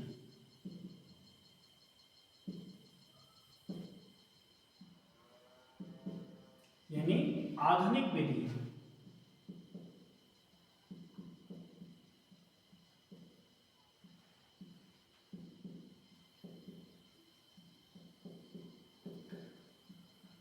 सिंचाई की आधुनिक विधि यानी आज के समय में जो विधि हम यूज कर रहे हैं उसको हम बोलते हैं मॉडर्न मेथड। इसमें पहला है स्प्रिंकलर सिस्टम।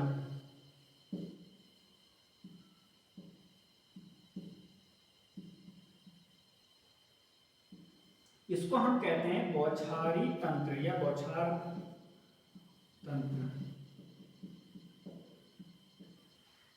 बौछारी मतलब जैसे बारिश होती है वो भी एक बौछार जैसी होती है, तो सेम इसमें भी ऐसे ही कुछ होता है कि हमारा जो फील्ड होता है उसमें क्या किया जाता है? ऐसे परपेंडिकुलर पाइप लगे होते हैं, खेत में ऐसे परपेंडिकुलर पाइप लगे होते हैं, और उन पाइप्स को क्या किया जाता है, एक मेन पाइप से जोड़ा जाता है।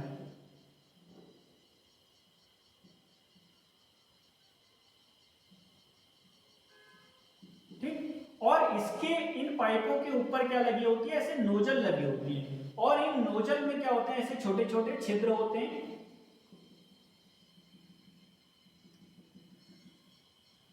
तो पानी जब इस पाइप से हाई प्रेशर से आता है तो वो इस नोजल को क्या करता है, ऐसे रोटेट कराता है। रोटेट मतलब ऐसे घुमाता है, गोल गोल घुमाता है, पानी के प्रेशर से ही घूमता है ये नोजल। और पानी से के प्रेशर से घूमने के कारण क्या होता है कि जो पानी होता है इन छिद्रों से ऐसे कैसे निकलता है, बाहर निकलता है, और ऐसे लगता है जैसे क्या हो रही हो, बौछार जैसी हो रही हो, है ना। तो ये जो मेथड है इसको हम बोलते हैं स्प्रिंकलर सिस्टम या बौछारी तंत्र। बौछारी तंत्र इसीलिए कहते हैं क्योंकि जो पानी है वो बौछार के रूप में ऐसे इन नोजल की हेल्प से बाहर निकलता है ना। और इसका प्रयोग उन जगहों पर किया जाता है जहां पर जो हमारी लैंड होती है वो ऊपर नीचे होती है या अनइवन होती है, जहां पर किसी दूसरे मेथड से हम इरिगेट नहीं कर सकते अपनी क्रॉप को, वहां पर स्प्रिंकलर सिस्टम जो होता है वो काफी यूजफुल होता है। दूसरा जो हमारा सिस्टम होता है उसको हम बोलते हैं ड्रिप सिस्टम।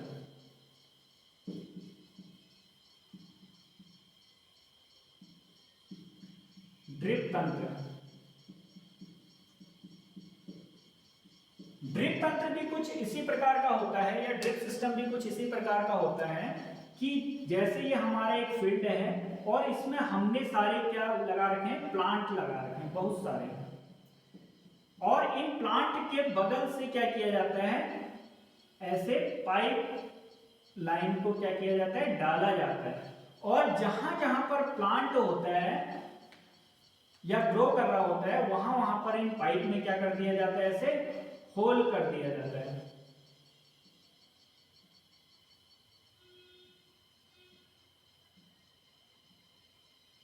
और इन पाइप को क्या किया जाता है, एक मेन पाइप से ऐसे कनेक्ट कर दिया जाता है, जोड़ दिया जाता है। जब पानी इन पाइप में ऐसे ट्रेवल करता है तो जहां जहां पर ये होल बने होते हैं वहां से पानी क्या होता है, ड्रॉप बाय ड्रॉप करके बाहर निकलता है। और बाहर निकलते ही वो डायरेक्टली कहां पहुंचता है, सीधे प्लांट के रूट में पहुंचता है। इधर उधर और कहीं भी पानी वेस्ट नहीं होता है। जो ये दूसरी जो जमीन है जहां पर कोई भी प्लांट ग्रो नहीं कर रहा है उस एरिया में पानी की बर्बादी नहीं होती है। डायरेक्टली जो पानी होता है वो ड्रॉप बाय ड्रॉप करके सीधे प्लांट के रूट में पहुंचता है। तो ड्रॉप बाय ड्रॉप करके पानी के रूट में पहुंचने की ये जो विधि है या जो ये सिस्टम है, इस सिस्टम को हम बोलते हैं ड्रिप सिस्टम ऑफ इरिगेशन, यानी सिंचाई का ड्रिप सिस्टम इसको हम कहते हैं। ये दो मेथड हैं जो वर्तमान समय में क्या की जाती है, यूज की जाती है। पहला है स्प्रिंकलर सिस्टम, दूसरा है ड्रिप सिस्टम। तो ये इरिगेशन था। उसके बाद नेक्स्ट टॉपिक है हमारा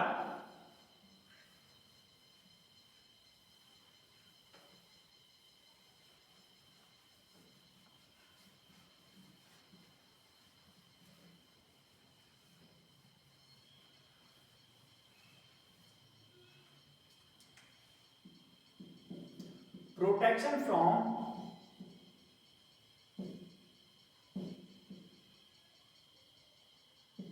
weeds,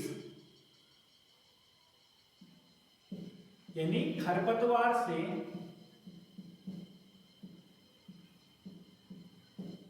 सुरक्षा।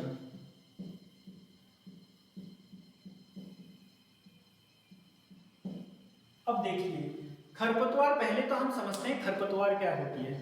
खरपतवार ऐसे प्लांट होती है, आपने देखा होगा जब हम खेत में किसी फसल को बोते हैं तो फसल जब उगती है उससे पहले उस खेत में बहुत सारे ऐसे प्लांट उगाते हैं जो हमने बोए ही नहीं थे, जो फ्री में उग के आ गए ऊपर। तो ऐसे जो अनडिजायरेबल जो प्लांट्स होते हैं जिनको हमने खेत में बोया ही नहीं था वो अपने आप उग कर आ गए, ऐसे जो प्लांट होते हैं वो हमारे क्या कहलाते हैं, वीड्स कहलाते हैं, या उनको हम खरपतवार कहते हैं। अब ये खरपतवार को अगर हम निकालें नहीं तो ये हमारी क्रॉप को क्या कर देंगे, बर्बाद कर देंगे। क्यों करेंगे बर्बाद, क्योंकि इसके पीछे कारण है।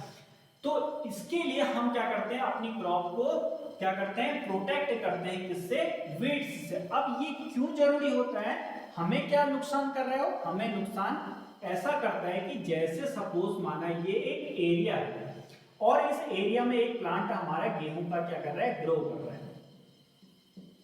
ये व्हीट प्लांट है और इसके अगल बगल ये सारी क्या उगी है, खरपतवार उगी है। ये सारी हमारी क्या है, खरपतवार उगी। ठीक, मैंने क्या कहा, ये एरिया है जिसमें क्या है, एक प्लांट गेहूं का क्या कर रहा है, उग रहा है और इसके अगल बगल में क्या है, ये खरपतवार ग्रो होगी, है ना।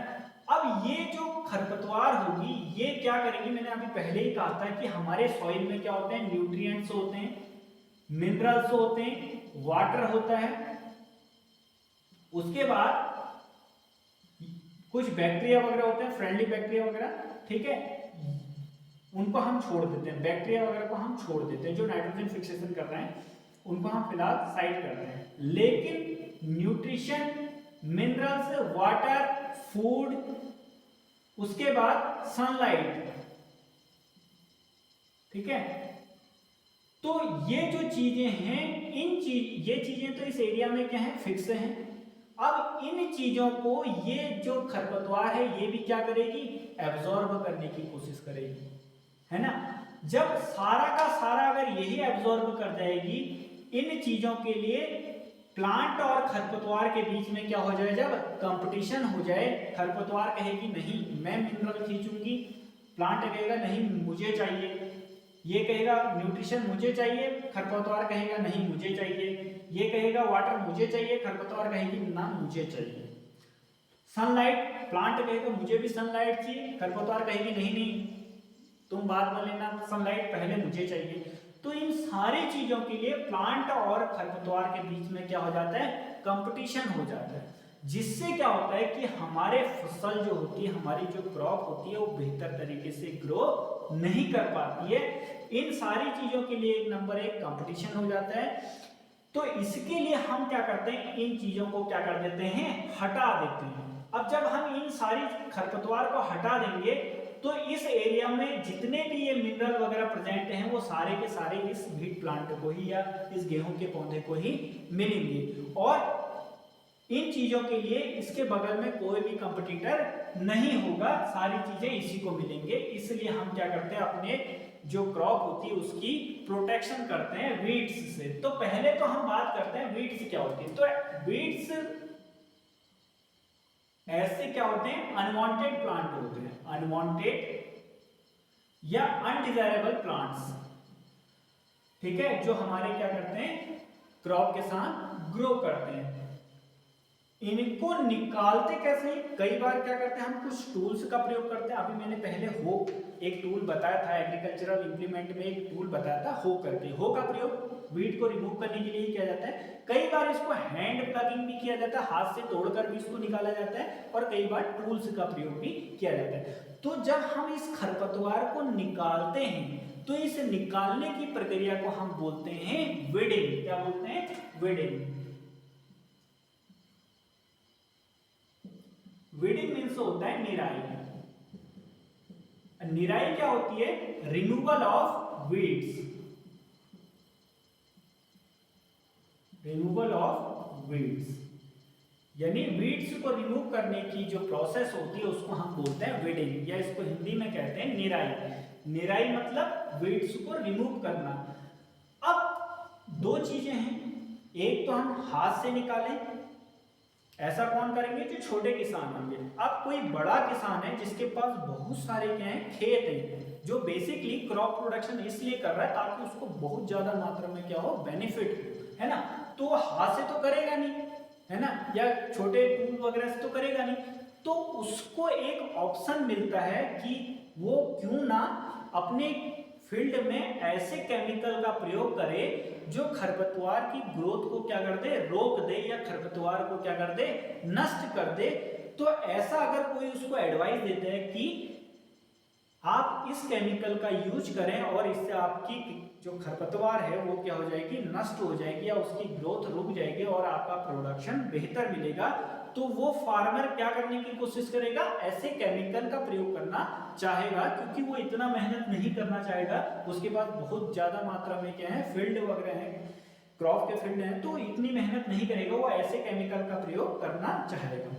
तो इसके लिए हम क्या करते हैं, कुछ केमिकल का प्रयोग करते हैं। ऐसे केमिकल क्या कहलाते हैं, वीडीसाइड्स कहलाते हैं। इसको हम कहते हैं खरपतवार नाशी, खरपतवार नाशी। खरपतवार नाशी, खरपतवार के नाश करने वाले जो केमिकल होते हैं, जैसे पेस्टिसाइड हो गए, इंसेक्टिसाइड हो गए, ऐसे ही क्या होते हैं, वीडीसाइड्स होते हैं, जो क्या करते हैं, वीड यानी खरपतवार को क्या करते हैं, नष्ट कर देते हैं, उसकी ग्रोथ को रोकते हैं। एक सबसे प्रसिद्ध जो खरपतवार नाशी है 2,4-D, ठीक है। इस डी का मतलब होता है डाइक्लोरो फिनॉक्सी एसिटिक एसिड, ठीक है। डी का मतलब क्या होता है, डाइक्लोरोफिनॉक्सी एसिटिक एसिड। अब ऐसा तो इतना बड़ा बोलेंगे नहीं ना, 2,4 डाइक्लोरोफिनॉक्सी एसिटिक एसिड दे दो तो इसका शॉर्ट में बोला जाता है 2,4-D। ये एक वीडीसाइड है जिसका प्रयोग हम क्या करते हैं, वीट को कंट्रोल करने के लिए हम करते हैं। तो ऐसे केमिकल जो वीट्स को कंट्रोल करने के लिए यूज किए जाते हैं उनको हम बोलते हैं वीडीसाइड्स, या जो उनकी ग्रोथ को रोकते हैं ऐसे केमिकल क्या कहलाते हैं, वीडीसाइड्स कहलाते हैं। उसके बाद कुछ दूसरे वीडीसाइड्स भी हैं, जैसे नीम एक्सट्रैक्ट,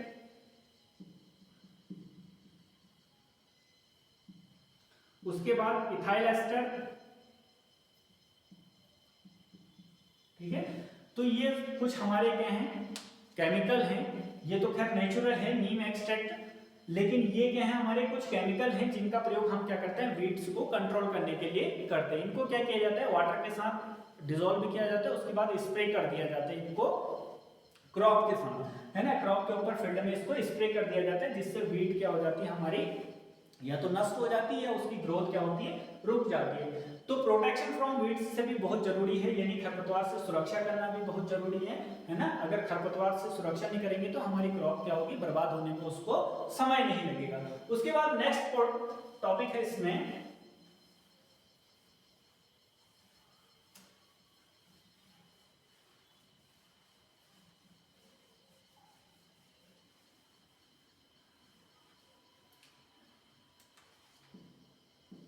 हार्वेस्टिंग।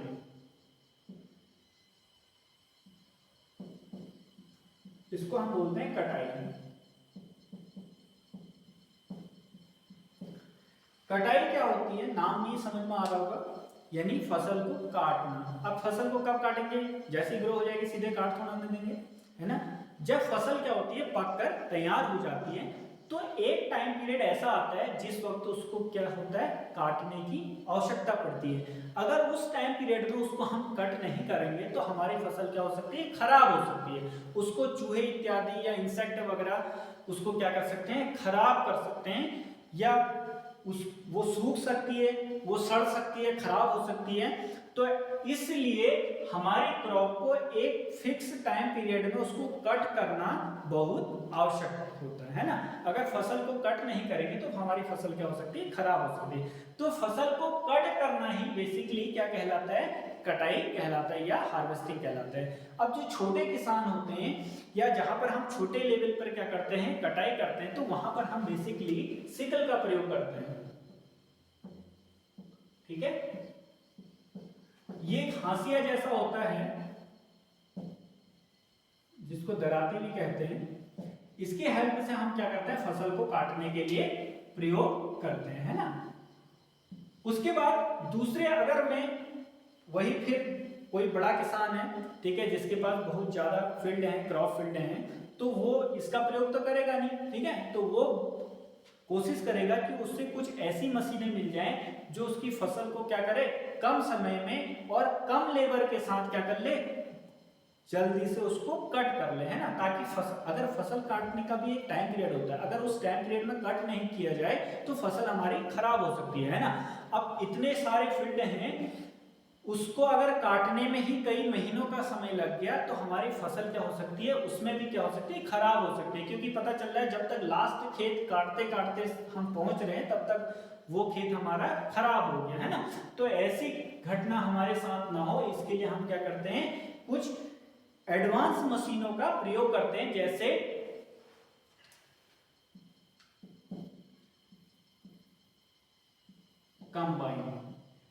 कंबाइन एक क्या हुआ है, मशीन है, ठीक है। ये दो काम एक साथ करती है। एक बड़ी सी क्या होती है, मशीन होती है,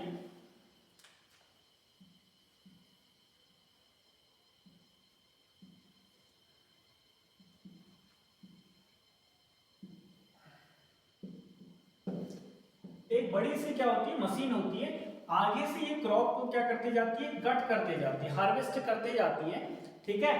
और साथ में इसके अंदर ऐसा कुछ मैकेनिज्म इसके अंदर लगा होता है कि ये जो उसके ग्रेन होते हैं, जो उसके दाने होते हैं, जो सीड होते हैं, उनको क्या करती है, प्लांट से अलग भी कर देती है, भूसे से अलग भी कर देती है ना।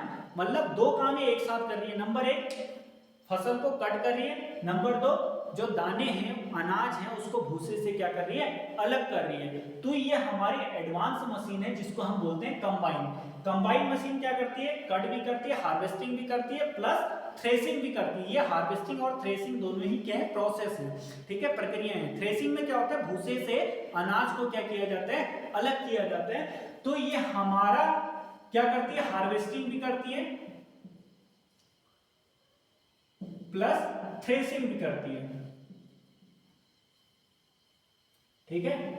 तो ये हमारा हार्वेस्टर भी कहलाएगा, हार्वेस्टर भी कहलाएगा और साथ में थ्रेसर भी कहलाएगा,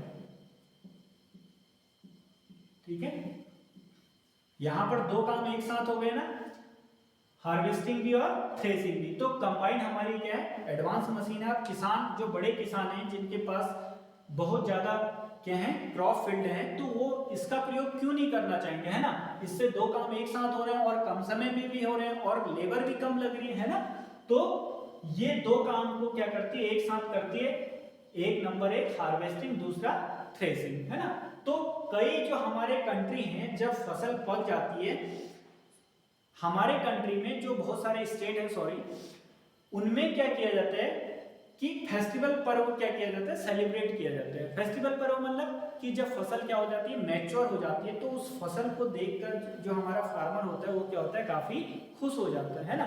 तो उस नई फसल को क्या करता है, सेलिब्रेट करने के लिए क्या करते हैं, फेस्टिवल मनाते हैं ना। तो बहुत सारे जैसे फेस्टिवल हैं, जैसे बैसाखी हो गया, उसके बाद होली हो गया, दिवाली, ठीक है, पोंगल, ये बहुत सारे जो फेस्टिवल हैं वो हमारे कंट्री में क्या किए जाते हैं, अलग अलग स्टेट में सेलिब्रेट किए जाते हैं। फसल के पकने पर जो क्या कहते हैं, मनाए जाते हैं, जिनको हम फसल पर्व के नाम से भी जानते हैं। तो उसके बाद नेक्स्ट जो टॉपिक है, last, basic practices of crop production का,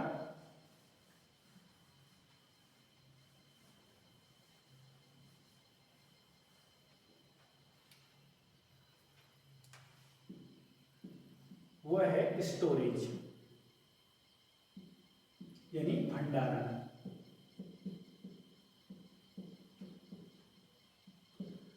अब जो क्रॉप हमने कट कर ली है, यानी काट ली गई है, उसको लंबे समय तक स्टोर करने के लिए, जब तक वो हमारे मार्केट में नहीं पहुंच जाता, जब तक कंज्यूमर के पास नहीं पहुंच जाता, तब तक वो खराब ना हो जाए, उसको स्टोर करने की क्या होती है, आवश्यकता होती है। तो स्टोर करने से पहले हम क्या करते हैं, जो हमारी क्रॉप होती है उसको सन ड्राइड किया जाता है ना। सन ड्राइड सबसे पहला क्या किया जाता है, सन ड्राइड, ठीक। सन ड्राइड मतलब धूप में उनको क्या किया जाता है, सुखाया जाता है। क्यों सुखाया जाता है, क्योंकि जो हमारी क्रॉप होती है, जिसको हम अभी अभी खेत से हार्वेस्ट करके लाए हैं, उसमें बहुत ज्यादा मात्रा में क्या होता है, मॉइस्चर होता है, वाटर कंटेंट होता है ना। तो उसको अगर हम डायरेक्टली ऐसे ही स्टोर कर देंगे बिना सुखाए, तो वो क्रॉप हमारी क्या हो सकती है, खराब हो सकती है, सड़ सकती है, उसमें फंगस वगैरह लग सकते हैं, उसमें इंसेक्ट वगैरह लग सकते हैं। तो ऐसी हमारे साथ घटना ना हो, इसलिए हम सबसे पहले क्या करते हैं, उसको सन ड्राइड करते हैं। सन ड्राइड मतलब सुखाते हैं। कब तक सुखाते हैं, जब तक उसमें पानी का जो परसेंटेज है लगभग 40% तक डिक्रीज ना हो जाए, कम ना हो जाए। अब इतना भी नहीं सुखाएंगे कि उसका बिल्कुल एकदम आम चूरा जैसा बन जाए। तो इसलिए उसमें इतना सुखाया जाता है कि ताकि वो खराब ना हो, उसमें मॉइस्चर की वजह से किसी भी प्रकार का इन्फेक्शन ना हो, उसको उसमें कोई फंगस ना लगे, तो इसलिए सबसे पहले क्या किया जाता है, सन ड्राइड किया जाता है। उसके बाद दूसरा इनको क्या किया जाता है, जहां इनको स्टोर किया जाता है वो हमारे स्टोरेज हाउस कैसे होने चाहिए, क्लीन होने चाहिए। उसके बाद इंसेक्ट फ्री यानी कीड़े इत्यादि उस जगह में नहीं होने चाहिए, वहां पर कोई भी रैट्स वगैरह नहीं होने चाहिए, चूहे वगैरह नहीं होने चाहिए, है ना, या दूसरे जो फंगस या मॉइस्चर वहां पर प्रेजेंट नहीं होना चाहिए, और वहां पर एक टेम्परेचर भी फिक्स लगभग रहना चाहिए, क्योंकि टेम्परेचर भी अगर ऊपर नीचे रहेगा तो हो सकता है कि वहां पर हमारी क्रॉप क्या हो जाए, खराब हो जाए, है ना। तो एक फिक्स टेम्परेचर पे हमारे क्रॉप को क्या किया जाता है, स्टोर किया जाता है। जिन घरों में इनको स्टोर किया जाता है, ऐसे बड़े से जो कंटेनर होते हैं उनको हम साइलोज बोलते हैं ना। उसके बाद जब जो हमारे ग्रेन वगैरह होते हैं, ग्रेन को क्या किया जाता है, स्टोर करके उसको ड्राई करके जो छोटे छोटे जो जूट के बैग होते हैं उनमें क्या कर दिया जाता है, पैक कर दिया जाता है ना। जो जूट के जो थैले होते हैं, बोरे होते हैं, उनमें उनको क्या कर दिया जाता है, पैक कर दिया जाता है। जूट के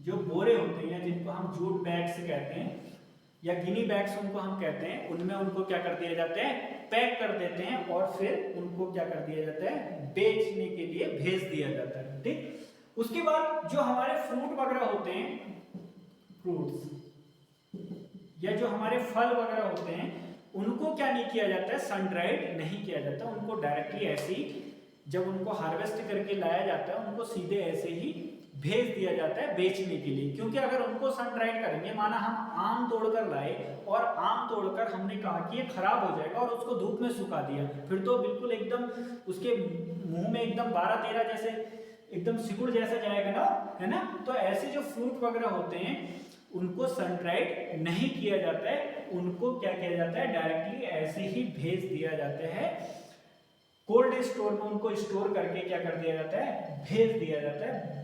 उनमें जो ठंडे जो क्या कहते हैं फ्रीजर वगैरह होते हैं, उनमें रखकर उनको क्या कर दिया जाता है, भेज दिया जाता है बेचने के लिए। उसके बाद लास्ट इसमें पॉइंट है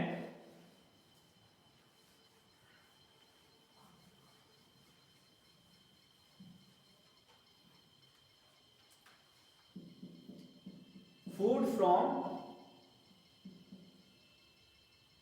एनिमल्स।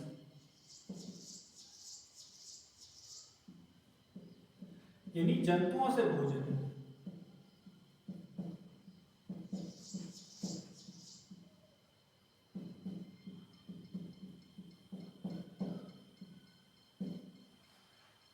अभी तक हमने बात की कि जितना भी हमें फूड मिल रहा है वो हमारी सारी रिक्वायरमेंट जो पूरी कर रहे हैं वो हमारे क्रॉप से करते हैं, लेकिन इनके अलावा भी हमारे बहुत सारे फूड आइटम ऐसे होते हैं जो हमें एनिमल्स से मिलते हैं। जैसे मीट हो गया, उसके बाद मिल्क प्रोडक्ट हो गए, उसके बाद एग हो गए, फिश, ठीक है। ये सारे जो प्रोडक्ट हैं ये हमको कहां से मिलते हैं, एनिमल्स से मिलते हैं। तो ऐसे जो प्रोडक्ट होते हैं उनको हम बोलते हैं एनिमल प्रोडक्ट, है ना। या हमें कहां से मिल रहे हैं, एनिमल्स से मिल रहे हैं। जैसे मीट हो गया, मिल्क हो गया, फिश हो गया, एग हो गया। तो जब हम इन एनिमल्स को एक बड़े स्केल पर क्या करते हैं, इनका लालन पालन इनका हम करते हैं, तो उसको हम कहते हैं एनिमल हस्बेंड्री। एनिमल हस्बेंड्री यानी पशुपालन, ठीक है। तो पशुपालन हम बेसिकली क्यों करते हैं, ताकि इनसे भी हमें कुछ बेनिफिट मिल सके, इनसे हमें मिल्क प्रोडक्ट मिल सके, मीट मिल सके, एग मिल सके। उसके बाद फिश हो गया, फिश से विटामिन डी हो गया, लिवर कॉर्ड ऑयल हो गया, फिश से हमें प्राप्त होता है ना। उसके बाद इसमें एक पॉइंट बीच में रह गया था, वर्मी कंपोस्ट।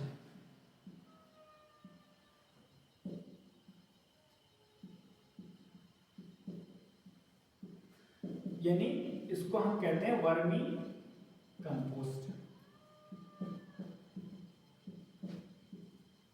इससे पहले जो हमने लास्ट टॉपिक पढ़ा था एडिंग मैन्योर एंड फर्टिलाइजर, तो मैन्योर का ही एक पार्ट है जिसको हम कहते हैं वर्मी कंपोस्ट। वर्मी कंपोस्ट क्या होती है बेसिकली कि घर में जितने भी हमारे वेजिटेबल पील्स हो गए, छिलके इत्यादि हो गए, प्लांट रेजिड्यू वगैरह हो गया, उसके बाद काव डंग इत्यादि हो गया, इन सब चीजों को क्या किया जाता है, एक जगह पर रखा जाता है। उसके बाद इसमें क्या कर दिए जाते हैं, केंचुए डाल दिए जाते हैं। इसमें क्या कर दिए जाते हैं, केंचुए डाल दिए जाते हैं। ये केंचुए या ये जो अर्थवॉर्म होते हैं, ये इस जितना भी ये जो वेस्ट प्रोडक्ट है, जितना भी ये वेस्ट मटेरियल है, इसको क्या करते हैं, डिकम्पोज करते हैं, इसको अपघटित करते हैं, है ना। और अपघटित करके इसको किसमें कन्वर्ट करते हैं, मैन्योर में कन्वर्ट करते हैं, या कंपोस्ट में कन्वर्ट करते हैं, या खाद में इसको परिवर्तित करते हैं। तो केंचुए के अपघटित करने के बाद जो हमें एक खाद प्राप्त होती है, इसको हम कहते हैं वर्मी कंपोस्ट। उसके बाद एक लास्ट टॉपिक और रह गया था इसमें, क्रॉप रोटेशन।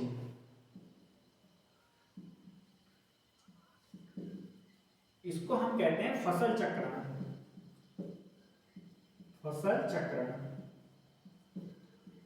फसल चक्रण क्या होता है कि जैसे मैंने अभी ऊपर बात की थी पहले कि जैसे कोई हमारी क्रॉप है, माना व्हीट क्रॉप है, इसको हमने अक्टूबर नवंबर में क्या किया, इसको हमने बोया, किसको, व्हीट क्रॉप, और मार्च अप्रैल में हमने इसको कट कर दिया।